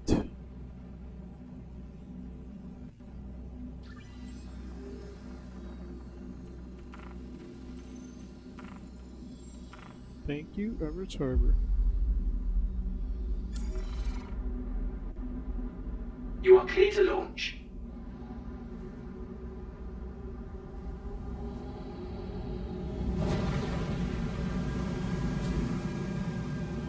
Landing gear raised.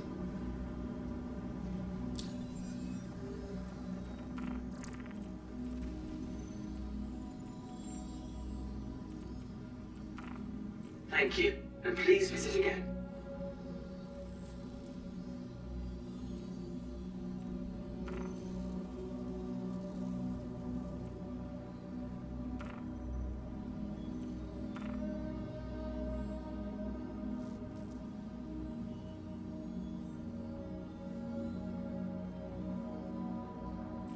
Damn it.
far.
Still here.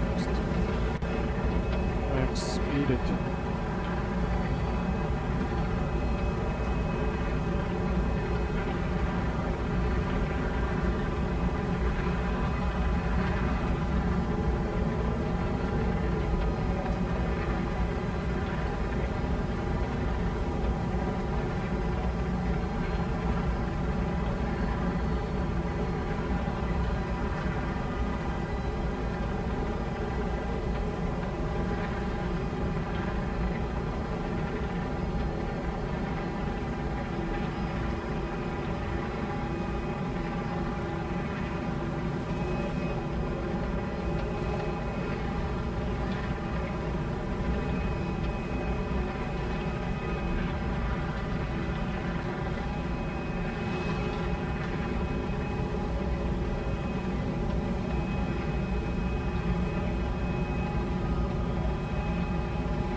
Skim the hat.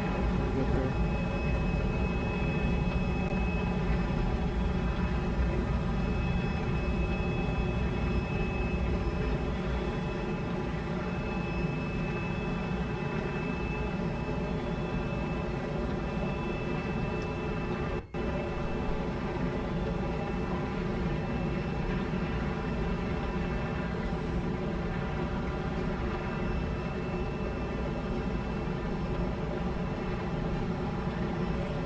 Ooh.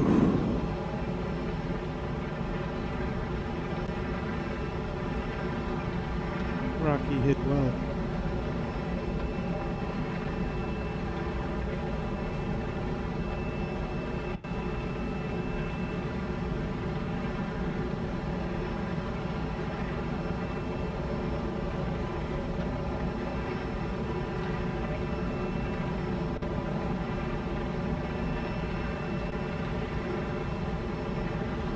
I have two crawlers on this guy.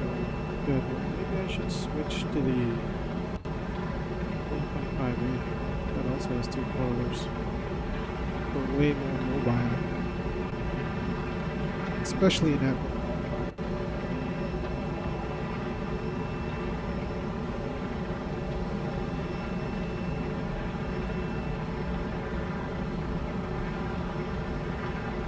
Oh, this is gonna take a while. Jesus.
585 meters per second. Still climbing 590 meters per second.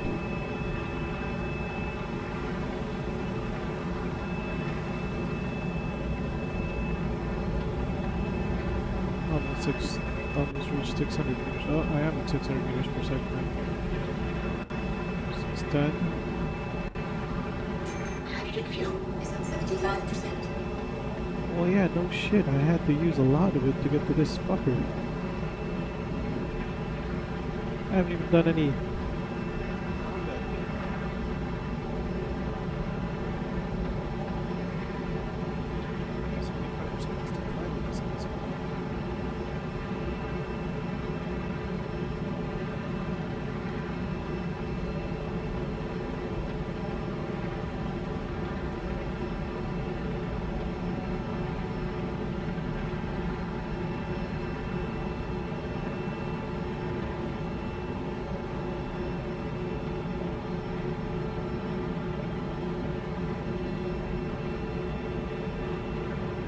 Okay, we're almost at 104 meters now. It's progress.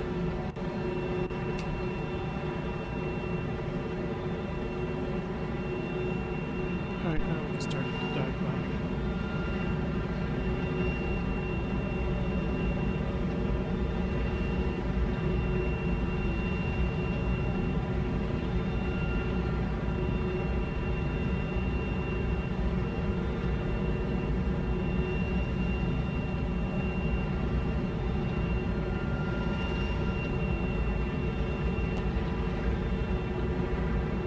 This shit is really not good, man.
Hey, your buddies are there.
Please proceed to assigned landing bay. Landing gear deployed.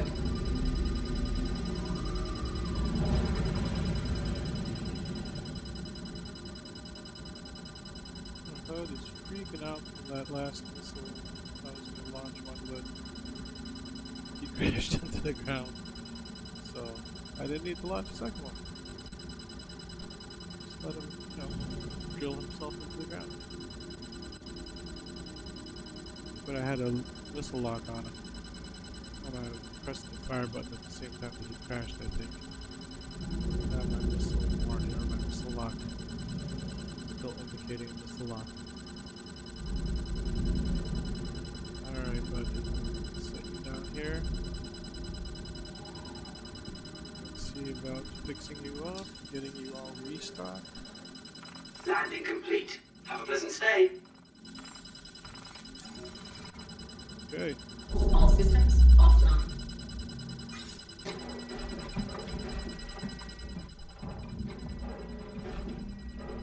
Oops. My controller is off.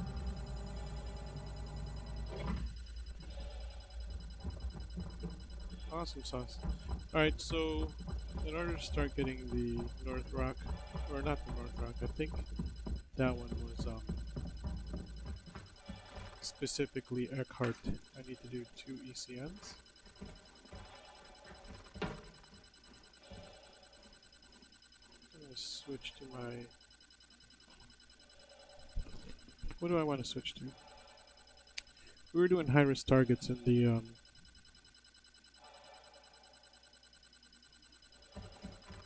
Is that my ship?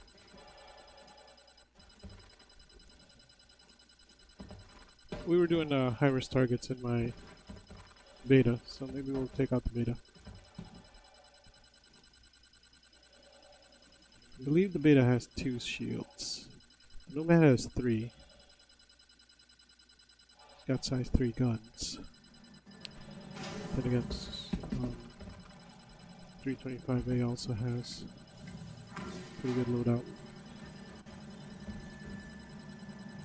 I put one of the size 3 as a Sucker Punch XL, and then on the nose I changed it to a size 4, or is that a size 5?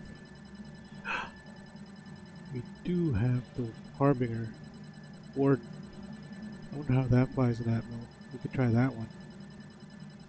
That has a lethal undernose, size 6 or size 7. I believe it's size 6. We'll figure it out right now.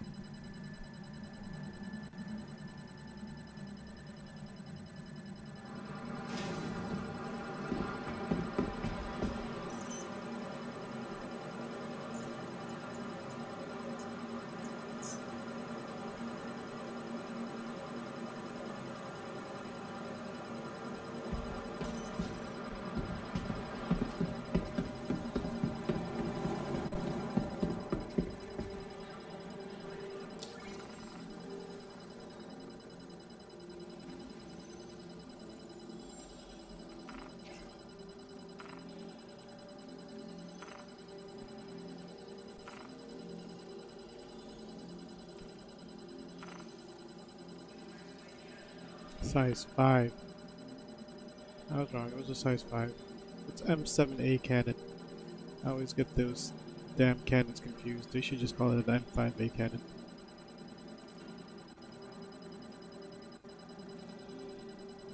And then I've got the laser cannons and the distortion cannons on there as well. This one might be fun, actually. Check out this bad boy and see. Oh, also, we wanted to look at what has unlocked for me in the missions. So, Bounty Hunter has me having low risk, very low risk.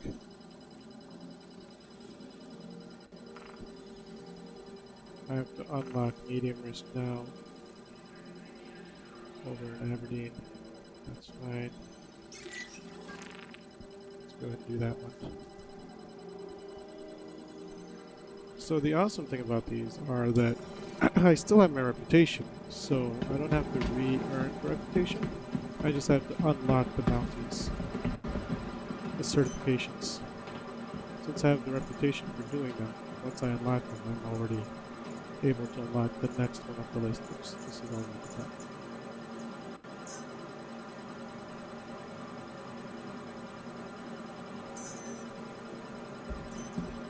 Alright, let's take a quick peek and see how the warden does.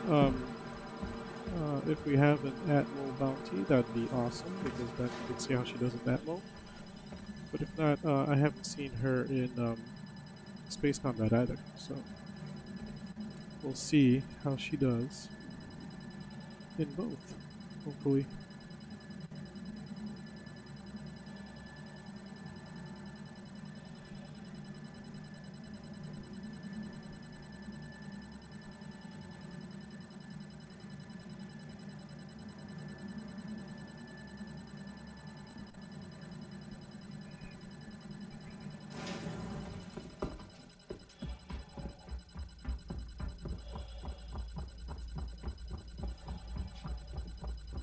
I feel like I'm still hearing that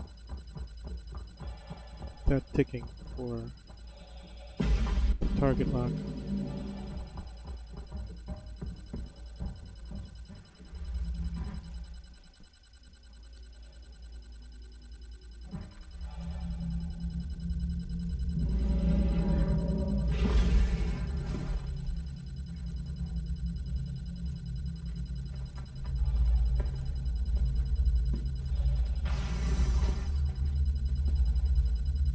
Doors are still closed.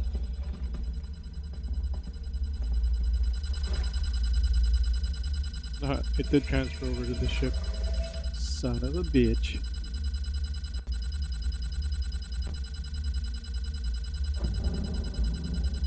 Aegis combat system active. Systems green. Yeah, we're gonna swap this out. So first, let's go ahead and take off.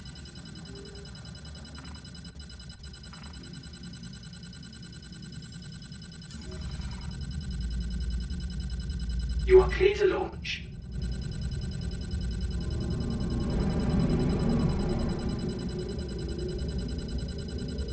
And while we're flying out, let's take care of these memories.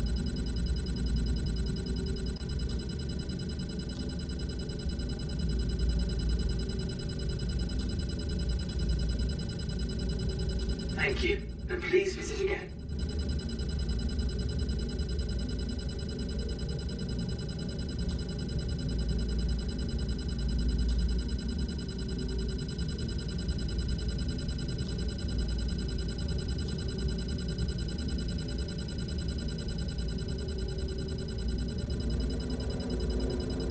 Aberdeen.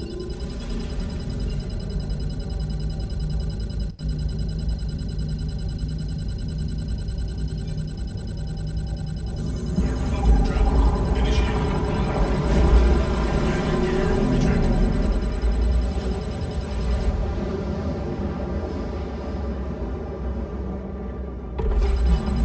Auto travel complete. Well, power off. What's that? Systems offline. No. Damn it. Aegis combat system active. Systems green. 607. Shit.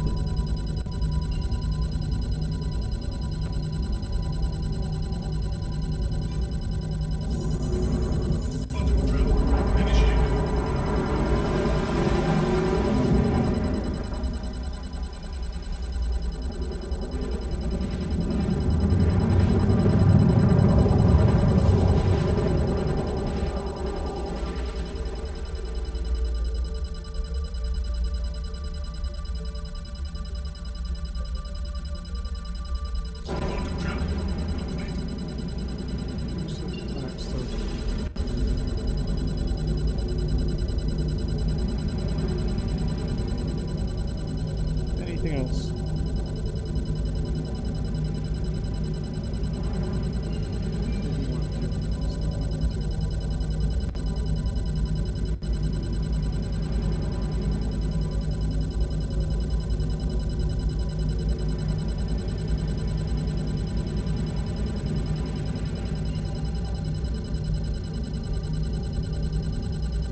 Please come to an immediate halt and hold for your vessel to be scanned.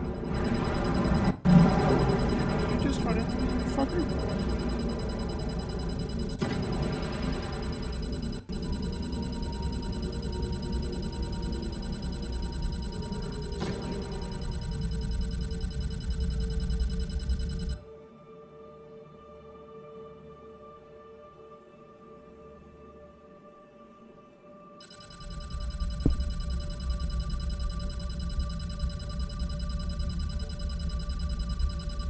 All right.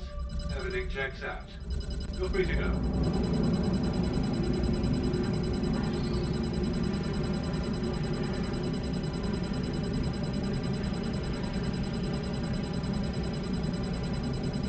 Dominator 2s, Ignite 2s, and Rupture 3s. What we got? So 4 Dominator 2s, 4 Ignite 2s, 4 Rupture 3s.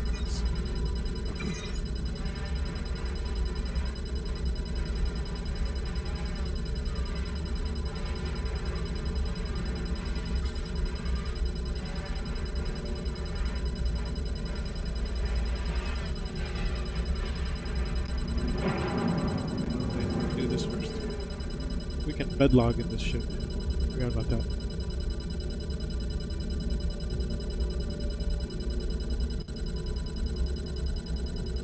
I'm gonna want bedlog to get rid of that annoying noise.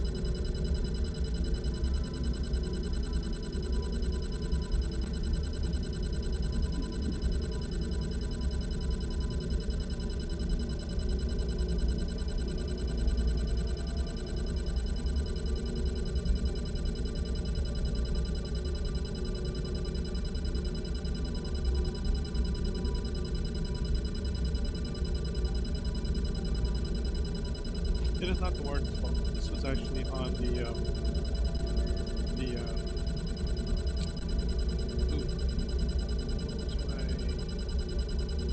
the big, I'm sorry, this is the gladiator's fault. This is the gladiator's fault. It started when I locked on that target that crash landed on the ground.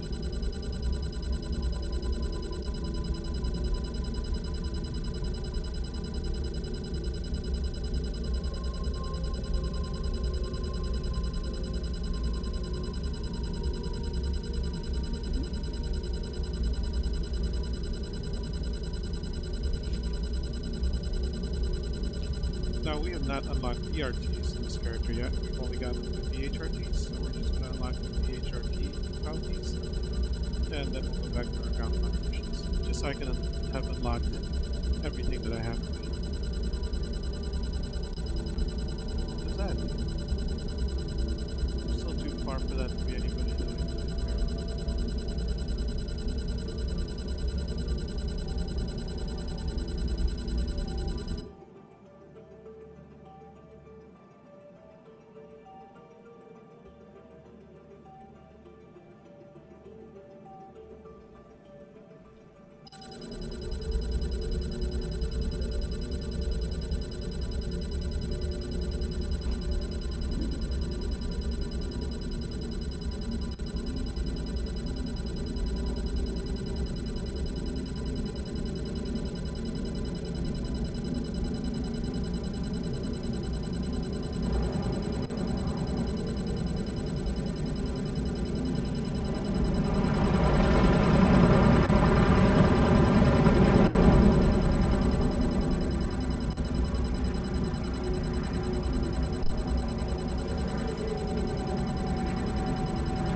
This ship is pretty freaking insane. Yowza.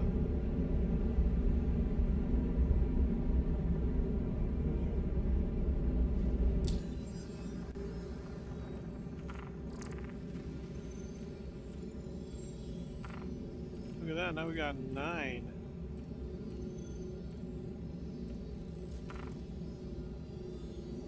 Microtype. That's our corp.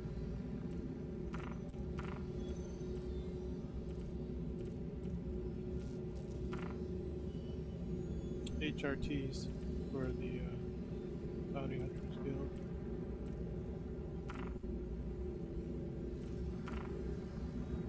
This is Blackjack.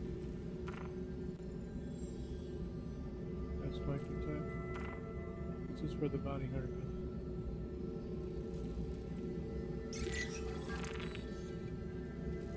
Okay. I believe I've got the quantum drive on this bad boy supercharged, so that it moves slower than I think the default quantum drive, but it's also got like way more fuel efficiency.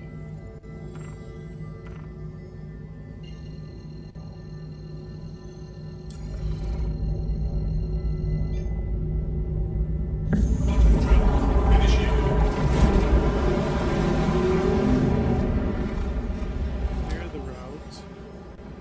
Go straight to our bounty. Who is at Sullivan.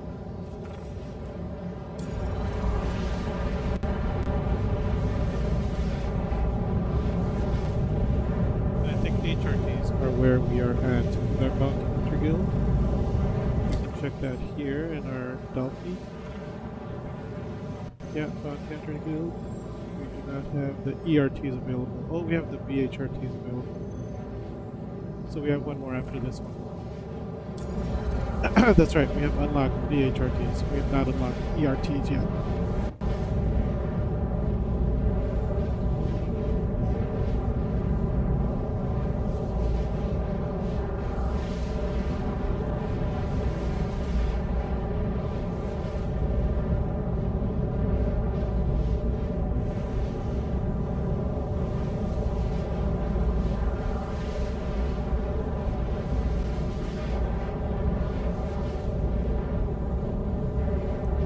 We'll stop jumping about 80,000 kilometers.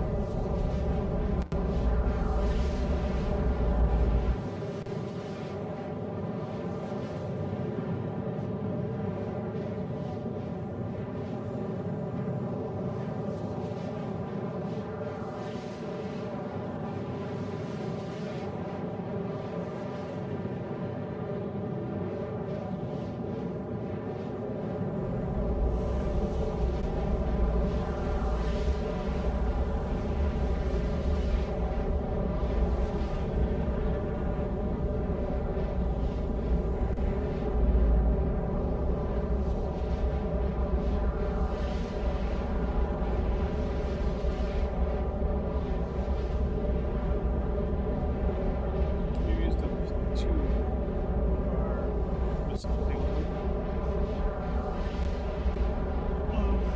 And then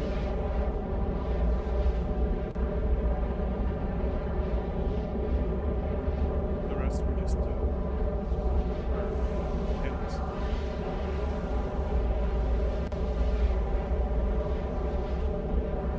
We are using lead instead of lag pip right now. That's what I'm used to. The lag pip takes a little bit of getting used to. Try to do that again. And my agile, like 5A, just kind of get used to it and then try and to the ships. And we're also going to put on our first, very low risk targets first, just to get the hang of it. Because I was struggling with that a ton. So we'll try and get the hang of that and try to remember not to chase the critical and instead try to position the ship in the center so that the reticle gets on target.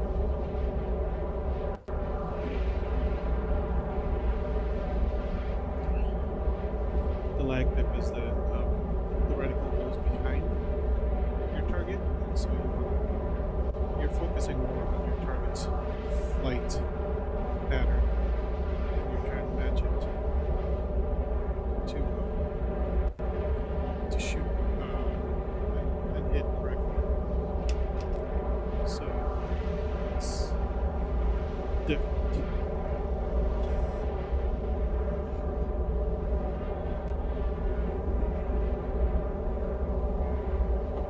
But definitely doable.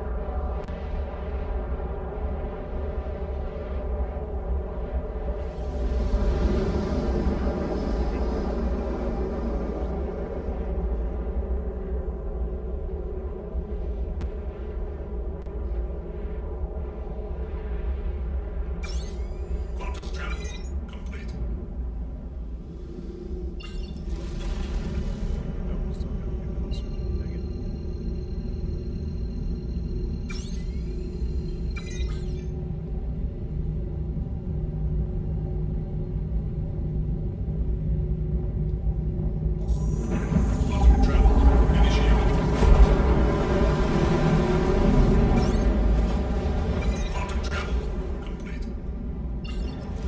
Now,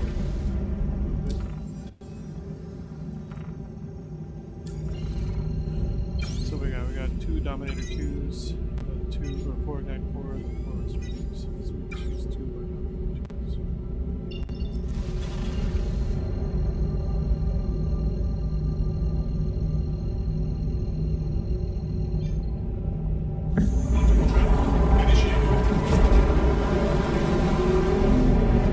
Okay, the noise is done. I didn't even good luck. I didn't even realize that the noise was done.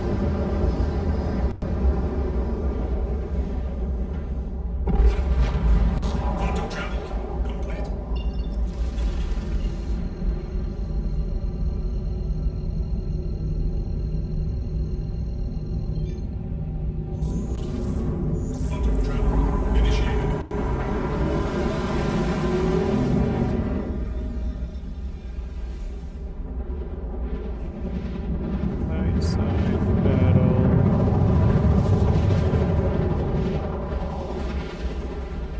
Maybe not quite night side, but close enough.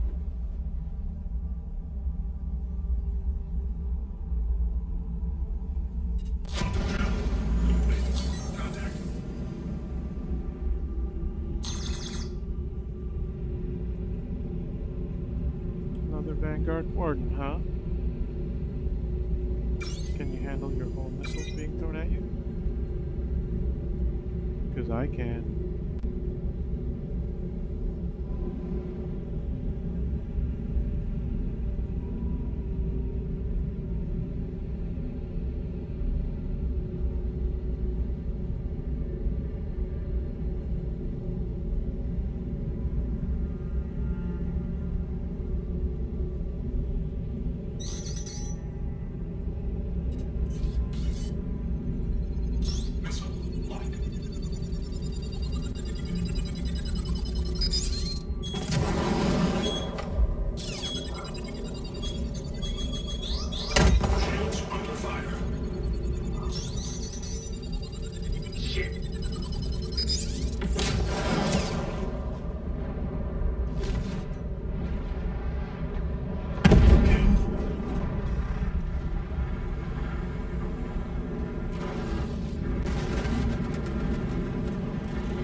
Dominator 2s.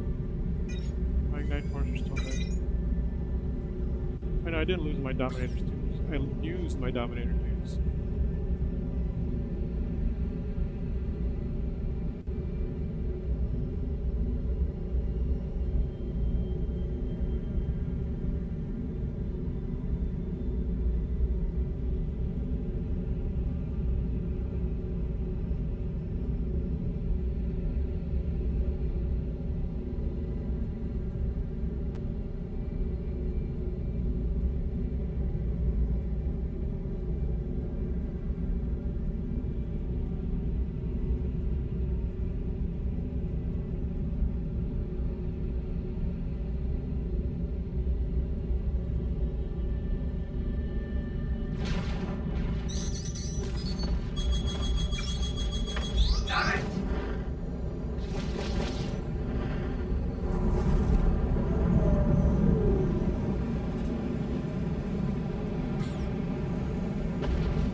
See where the next one is.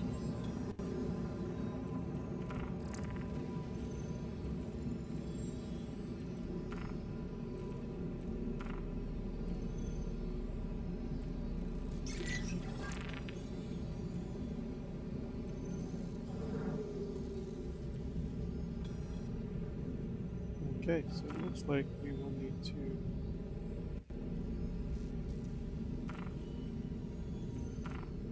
back to Hurst. Anyways, right? Should be at Hurst.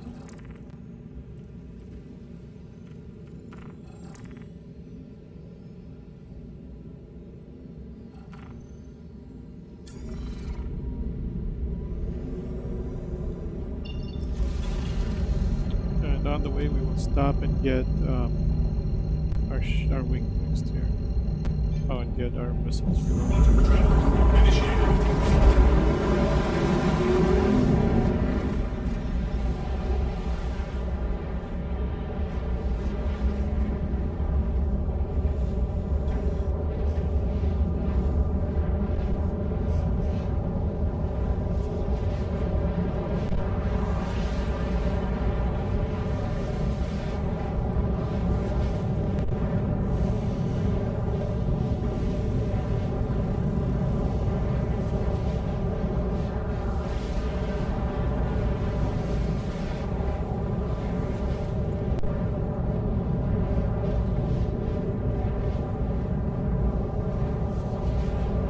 This will be our last dogfight of the evening because I am unlocking the highest tracker license certification I have.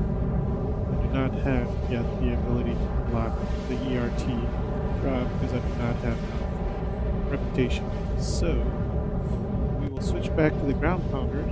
We are, I believe, close to unlocking our level 5. Yeah, we're between the O and the R in contractor currently, so just trying to get it all the way over to the end there. I wonder where we are with the bounty hunters actually. Now that I'm looking. How much do we have for the bounty hunter? Man, the bounty hunters guild is even closer. Look at that. Oh, I know. Never mind. It just started. I just started the 5th level. So. Wait, does that mean it's available, or is it available once I fill that reputation, or is it available at the beginning when I start that? I don't know. I guess we'll find out if I can unlock ERTs after this mission. I don't think so. I really usually think ERTs are after I complete level 6.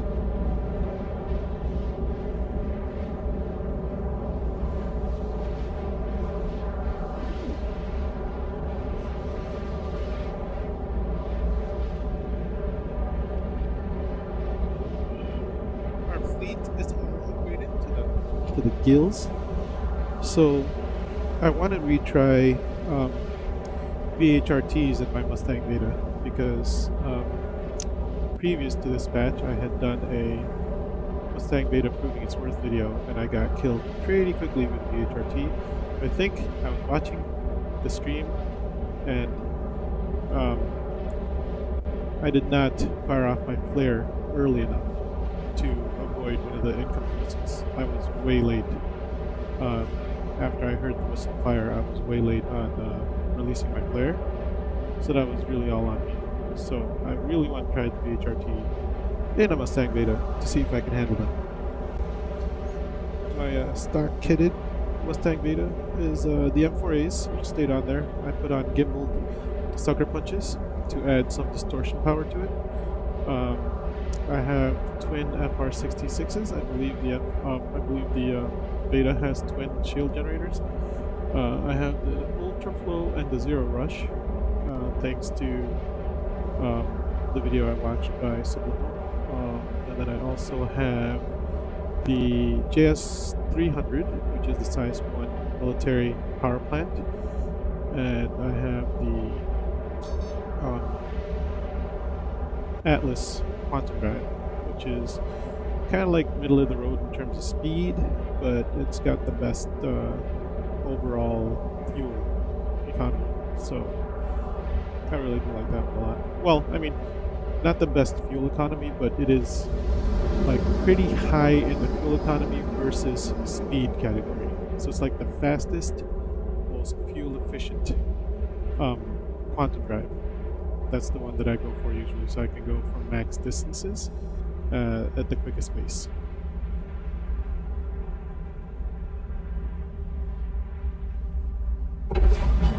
And then for my size 2 vehicles, I do the same with the Soldier quantum drive.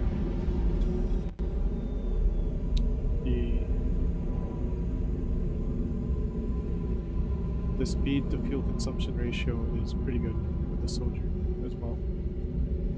I'm just looking for Everest Harbor quick. We're gonna get ourselves healed for our next bounty target. Where are you, Everest? On the other side of the planet, are you?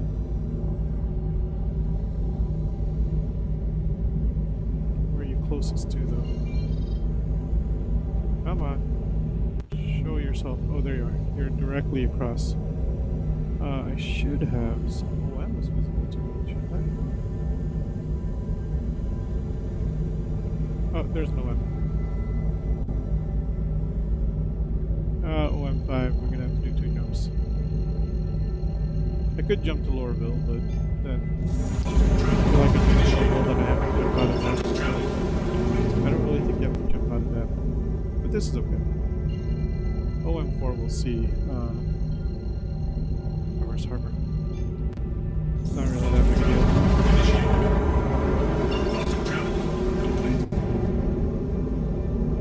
And there's Everest Harbor.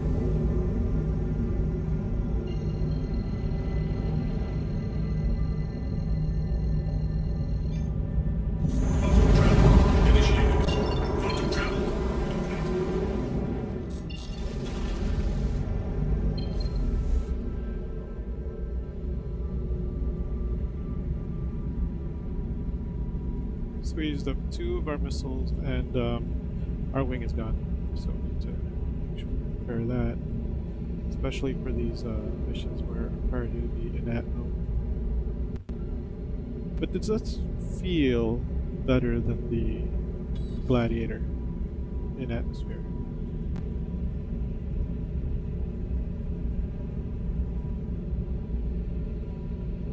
Hello, and thank you for contacting EDL Landing Assist.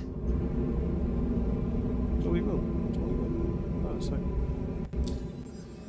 Primes. Everest Harbor.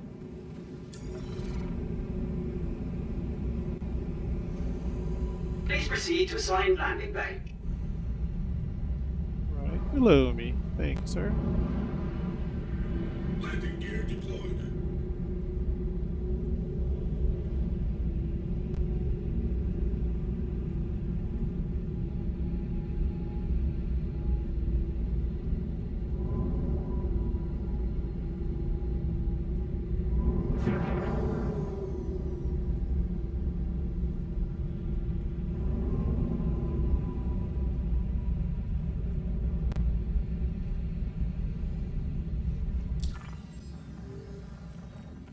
Landing complete. Have a pleasant stay. I always like watching my ship gets repaired from the outside. See that wing is all tore off? It doesn't actually carry missiles though, so that's a good thing.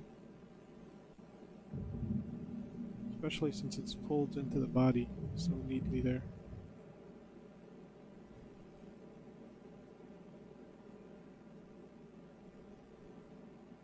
There we go. Fully repaired ship. Thank you, Everest Harbor.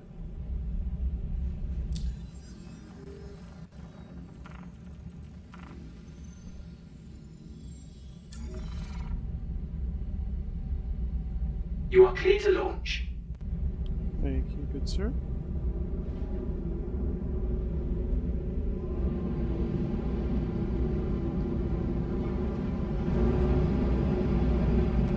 Landing gear ejected.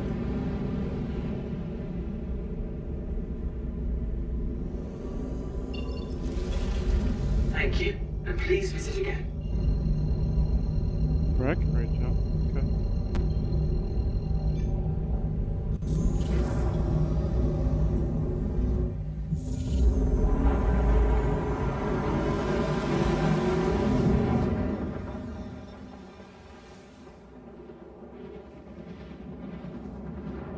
This is a pretty fucking cool ship.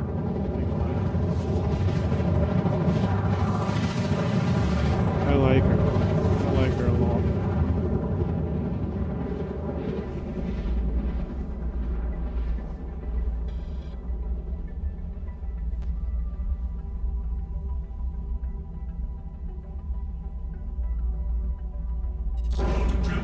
Holy shit, they're already there.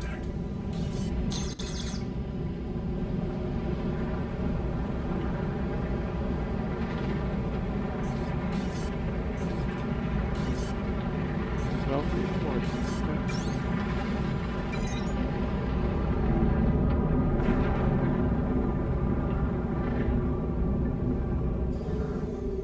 We got you, Warden. We got you.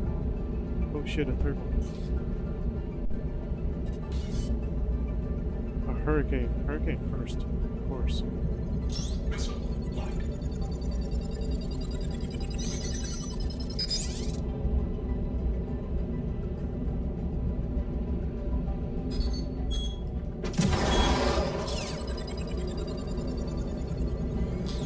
Missile lock.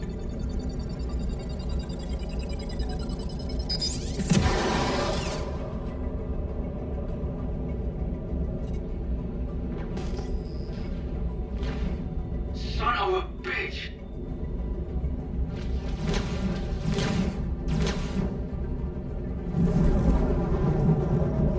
Is he crashing?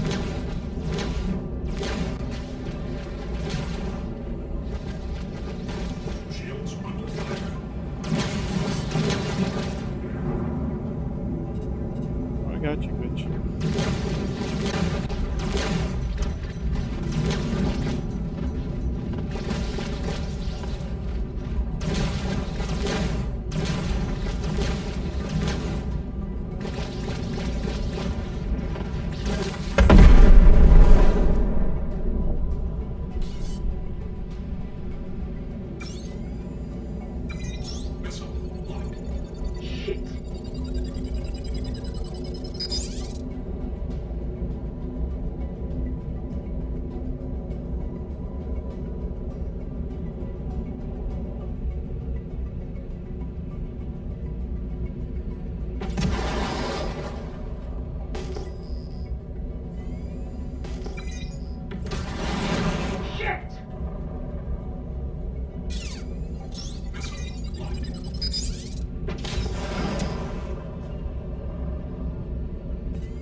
ship didn't even break a sweat. What?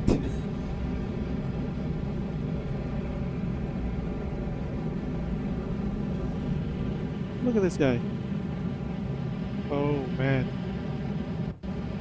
Oh man. I didn't see all that. Yeah, my ship still looks like all awesome when the radar display. Nah. I did eat a lot.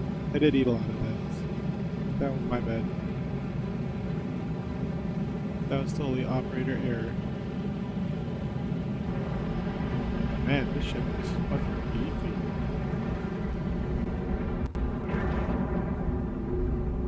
Alright, let's see if we got ERTs unlocked. I don't think so. What did you tell us? This is assessment for the Crusader area. This is assessment for the Microtech area.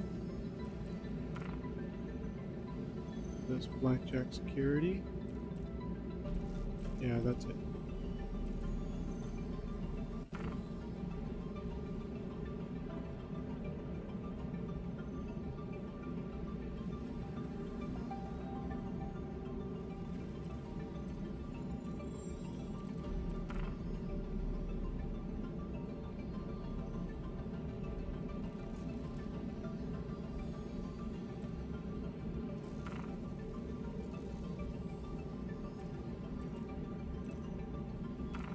Yeah.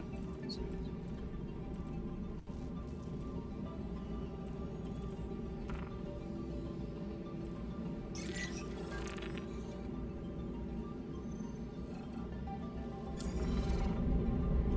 First we gotta go to Evers Harbor. I might want to actually fix my ship first. We're not gonna need the ship. Actually, do I want to even take this ship out there?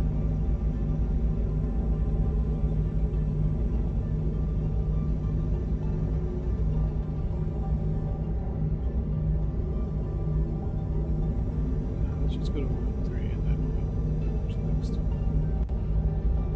I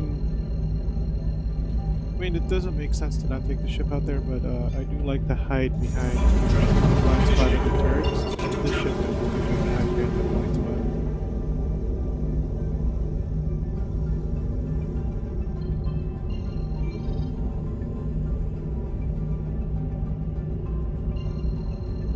One, 4, or 6. Come on. There we go, we got 6.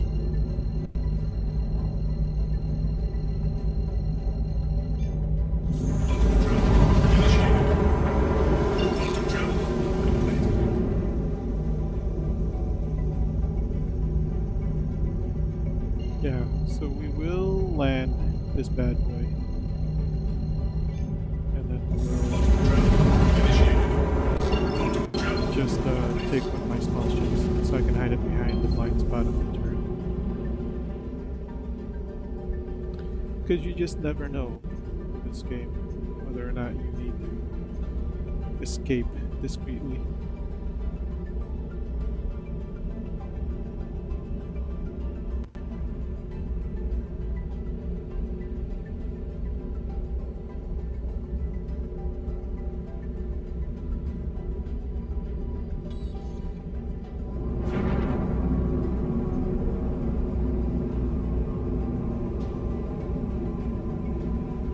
Did the communications thing already? Hello, and thank you for contacting EDL Lab.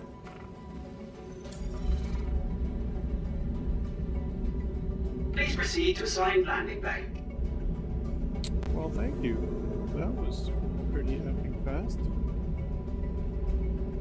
Let's see where it is. Oh, I can't see it either. I believe I am at the bottom.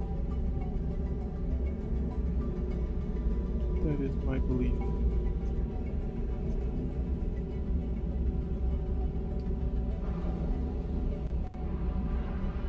I've not yet changed my mind. I've not yet changed my mind. I've had changed my mind. Yep, I'm definitely at the bar.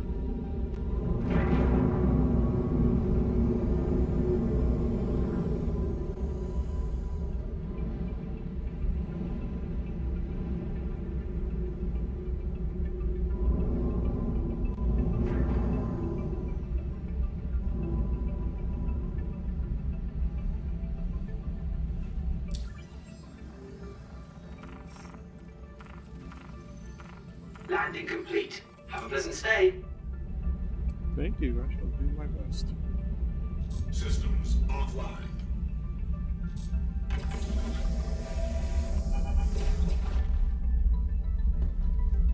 I think I should have an emergency exit seat, but... No, emergency exit seat is immediate. I don't really ever need that.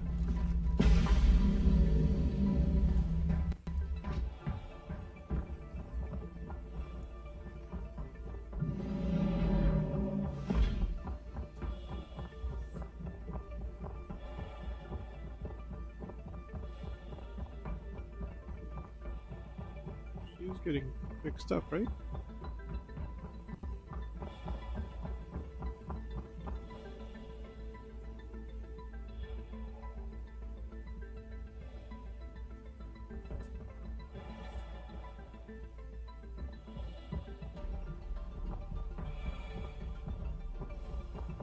What the hell?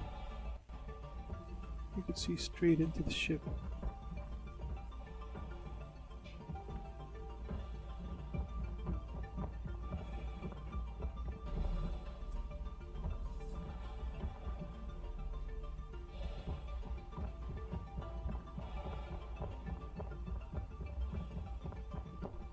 Thought the repairs were done automatically.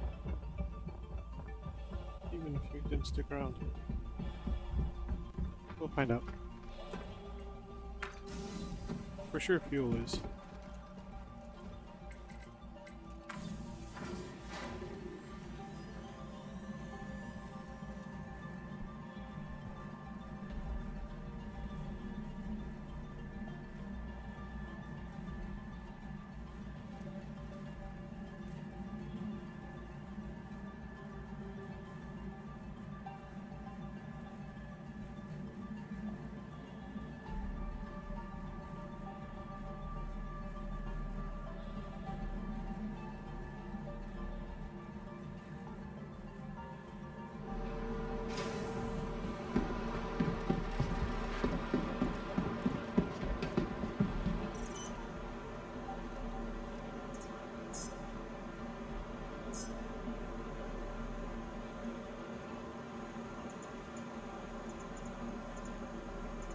Well, actually, let's gear up first.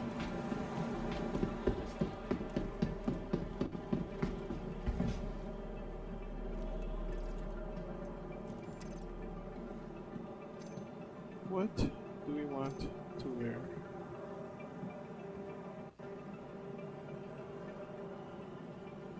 For sure the TCS-4 undersuit. But as far as armor, which pieces do we want? Let's look at the core first. So we've got one white, one yellow, two yellow, one bad guy, three good guy, two bad guy, three bad guy, one bad guy, two, three, good guy, Hurston, 6, 7 bad guy, 8 bad guy, 9 bad guy, what is this, like 4 good guy? 10 bad guy, 11 bad guy, 5 good guy, 12 bad guy. Wow. Got a lot of bad guy enemy heavy armor. It's like 13 there. 14. Well, shit.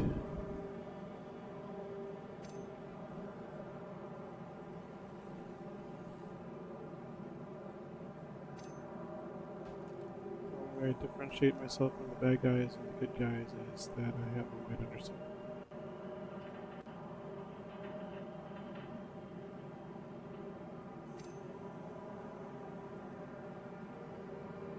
Otherwise, I am in all bad guy armor. Because I have a shit ton of bad guy armor.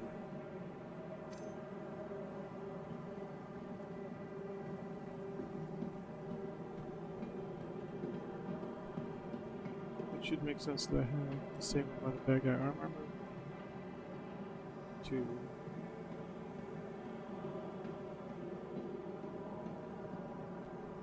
3, 4, 5, 6, 7.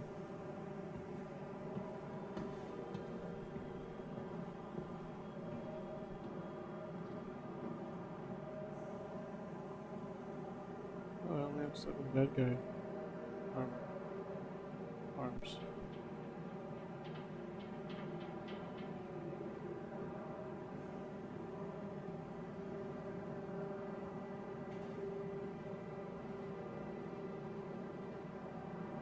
About the legs.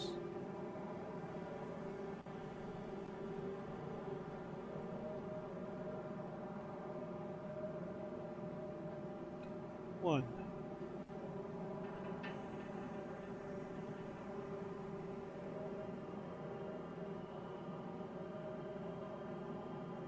Two.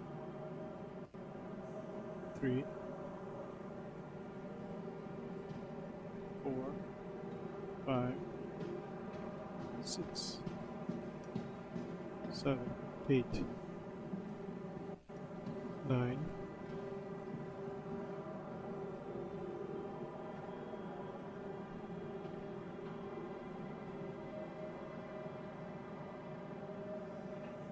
9 legs.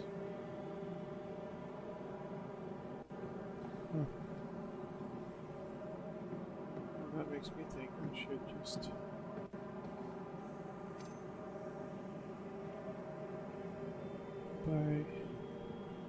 buy some armor legs.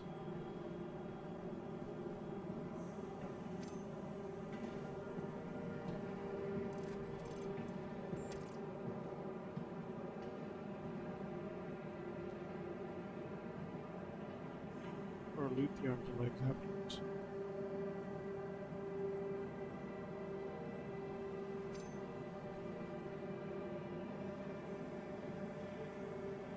Oh no, I need the legs to hold stuff.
gotta buy more.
Okay, here we go. First ground pounder mission of the evening.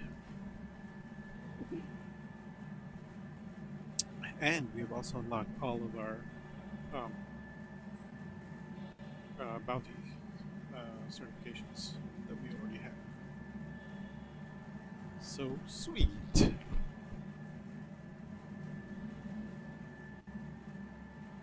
We are back to where we were before. We reset the game except for all of the... reset my character. Except for all of the ammo that we had looted.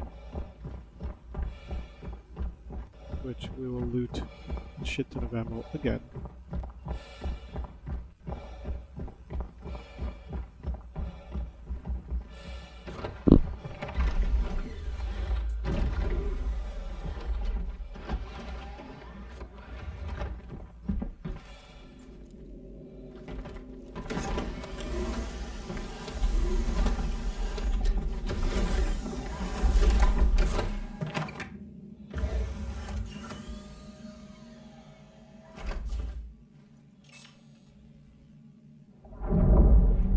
Origin jump works at your service. Yeah, good.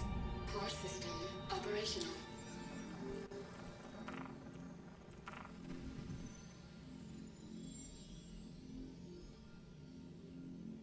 You are clear to launch. Thank you.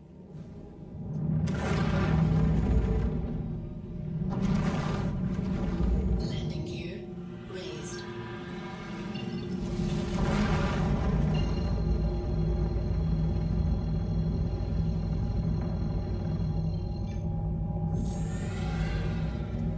Thank you. And please visit again. Activated. Of course.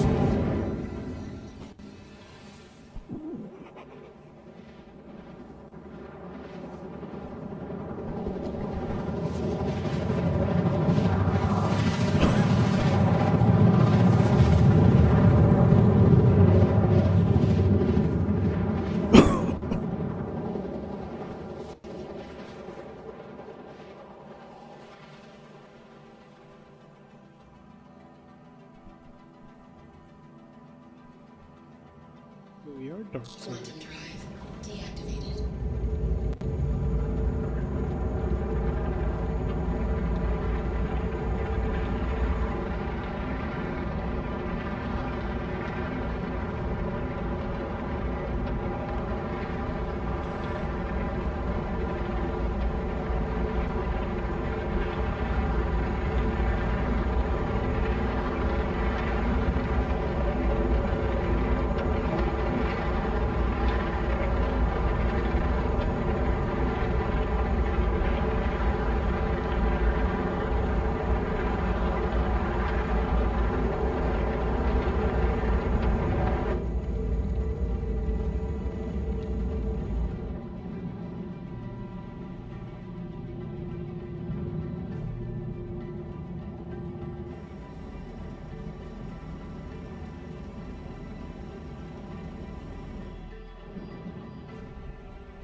Here we go. First mission of the night. Let's go.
easy up is not working for my primary.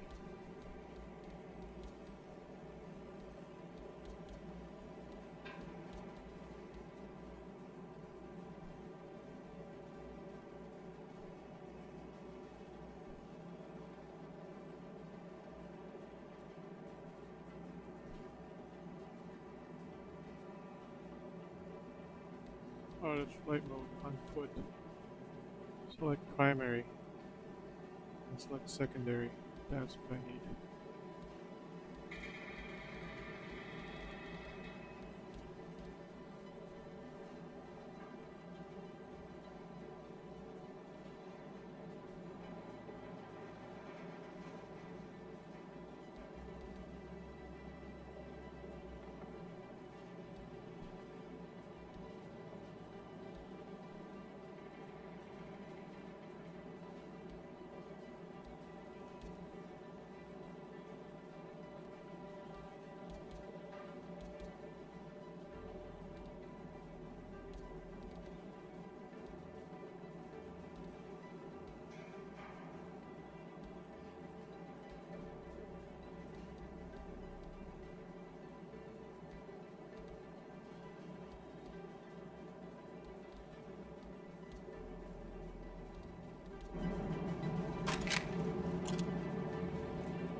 I do have to change it now to where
Nice, nice.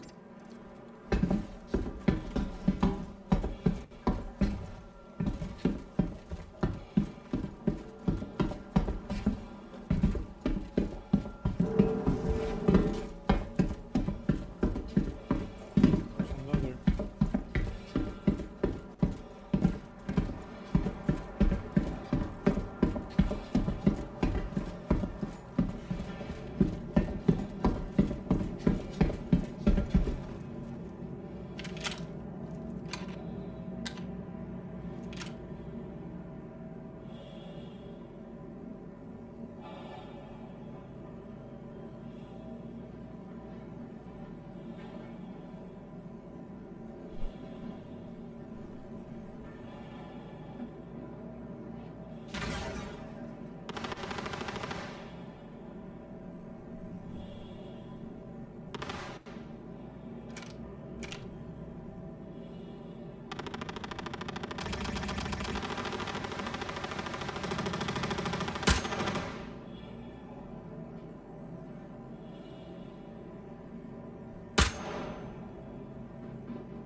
just looking to make sure we're doing good on cash. I'm probably going to call it quits there. Look at that. Just little inches going all the way across.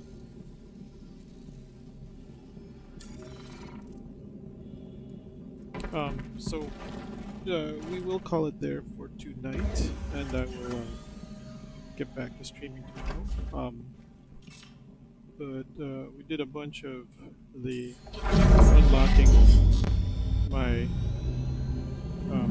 bounties again because my character reset, so we spent a lot of the evening doing that early on. Oh, and also like re-equipping all of the bought items on our ships.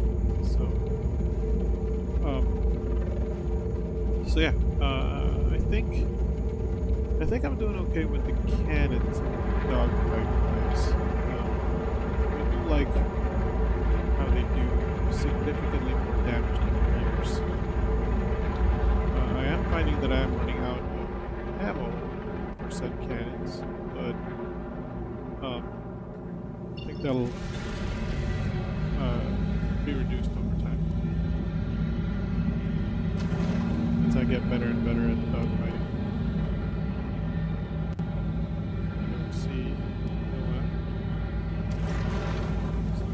This one.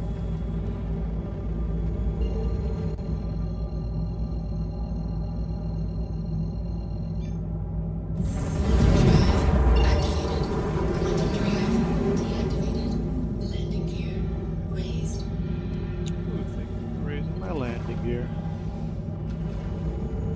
4. That'll get us there.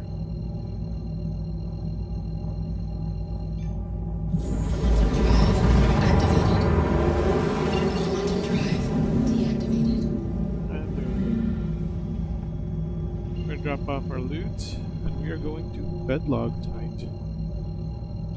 We do like to bedlog.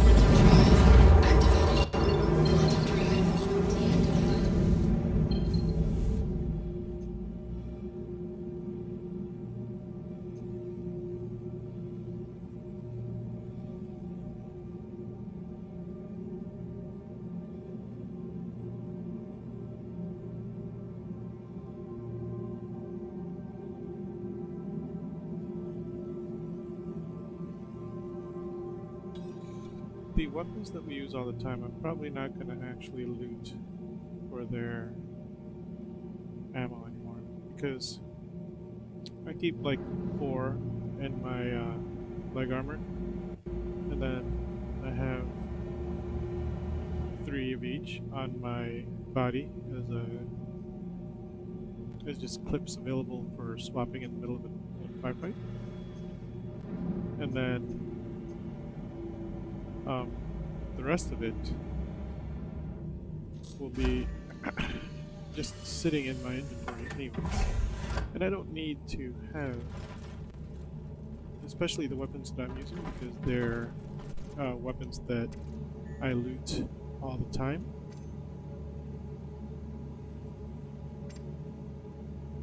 I don't need to have them just sitting in my inventory. So this might be the last time I loot these. Shoot, and now we have an issue where they won't stack. Son of a bitch.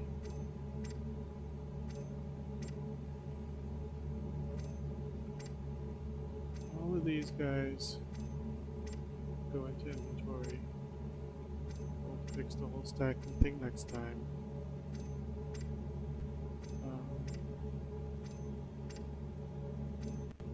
Grab some more Raptor. We'll not go out of our way to go grab Raptor armors. Whenever we go in the loot box, we'll grab all the other miscellaneous ammo. But I'll just make sure that my, especially the P4AR and the C54 SMG, those I always get when I do these missions. The Arclight pistol, I will definitely need that ammo to be collected, and those are all loot box ammo anyway. So all the loot box ammo we'll collect and put in our inventory.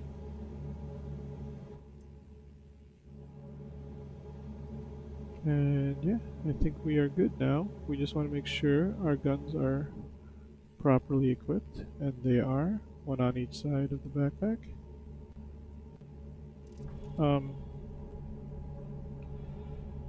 Wonder if I want to put them on my ship. Yeah, let's test that out. Our backpack's empty. We could always buy another backpack, and those guns are... Oh shoot! I put them in local. That's not what I wanted to do.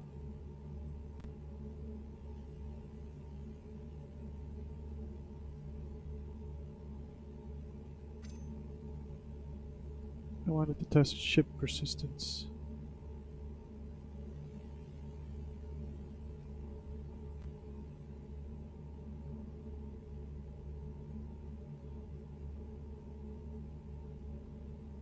Please allow this one be that gun. Yes. This is probably the gun.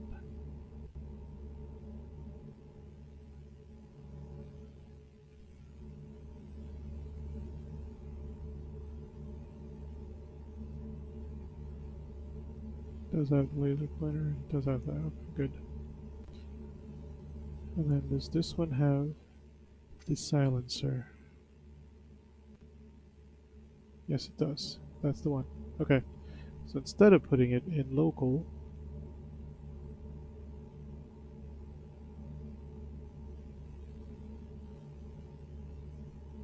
we put it in vehicles. There you go. Now those guns are there. And everything else is equipped on my body, which is fine.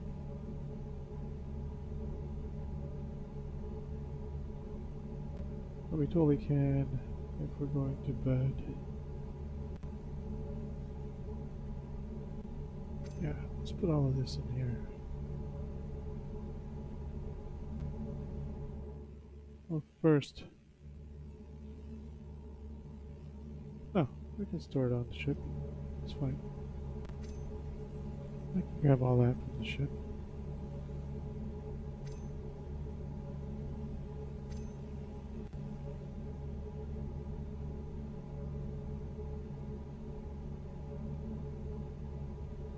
There you go. Now I look like I'm properly going to bed. I mean, it is a flight suit, but it's more comfortable than armor, right?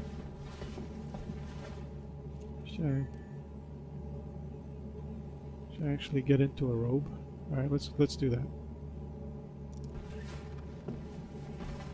Wait, do I even have one now? Because I haven't died technically yet in this game.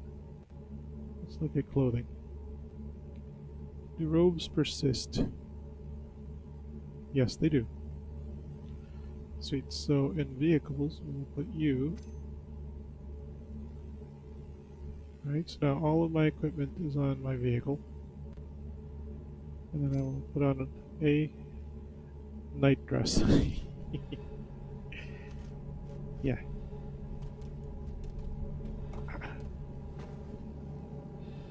Well, shoot. I want to lie down.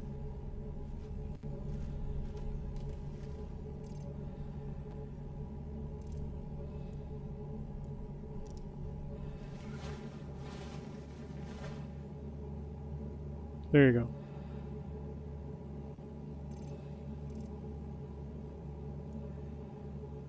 And we will bedlog.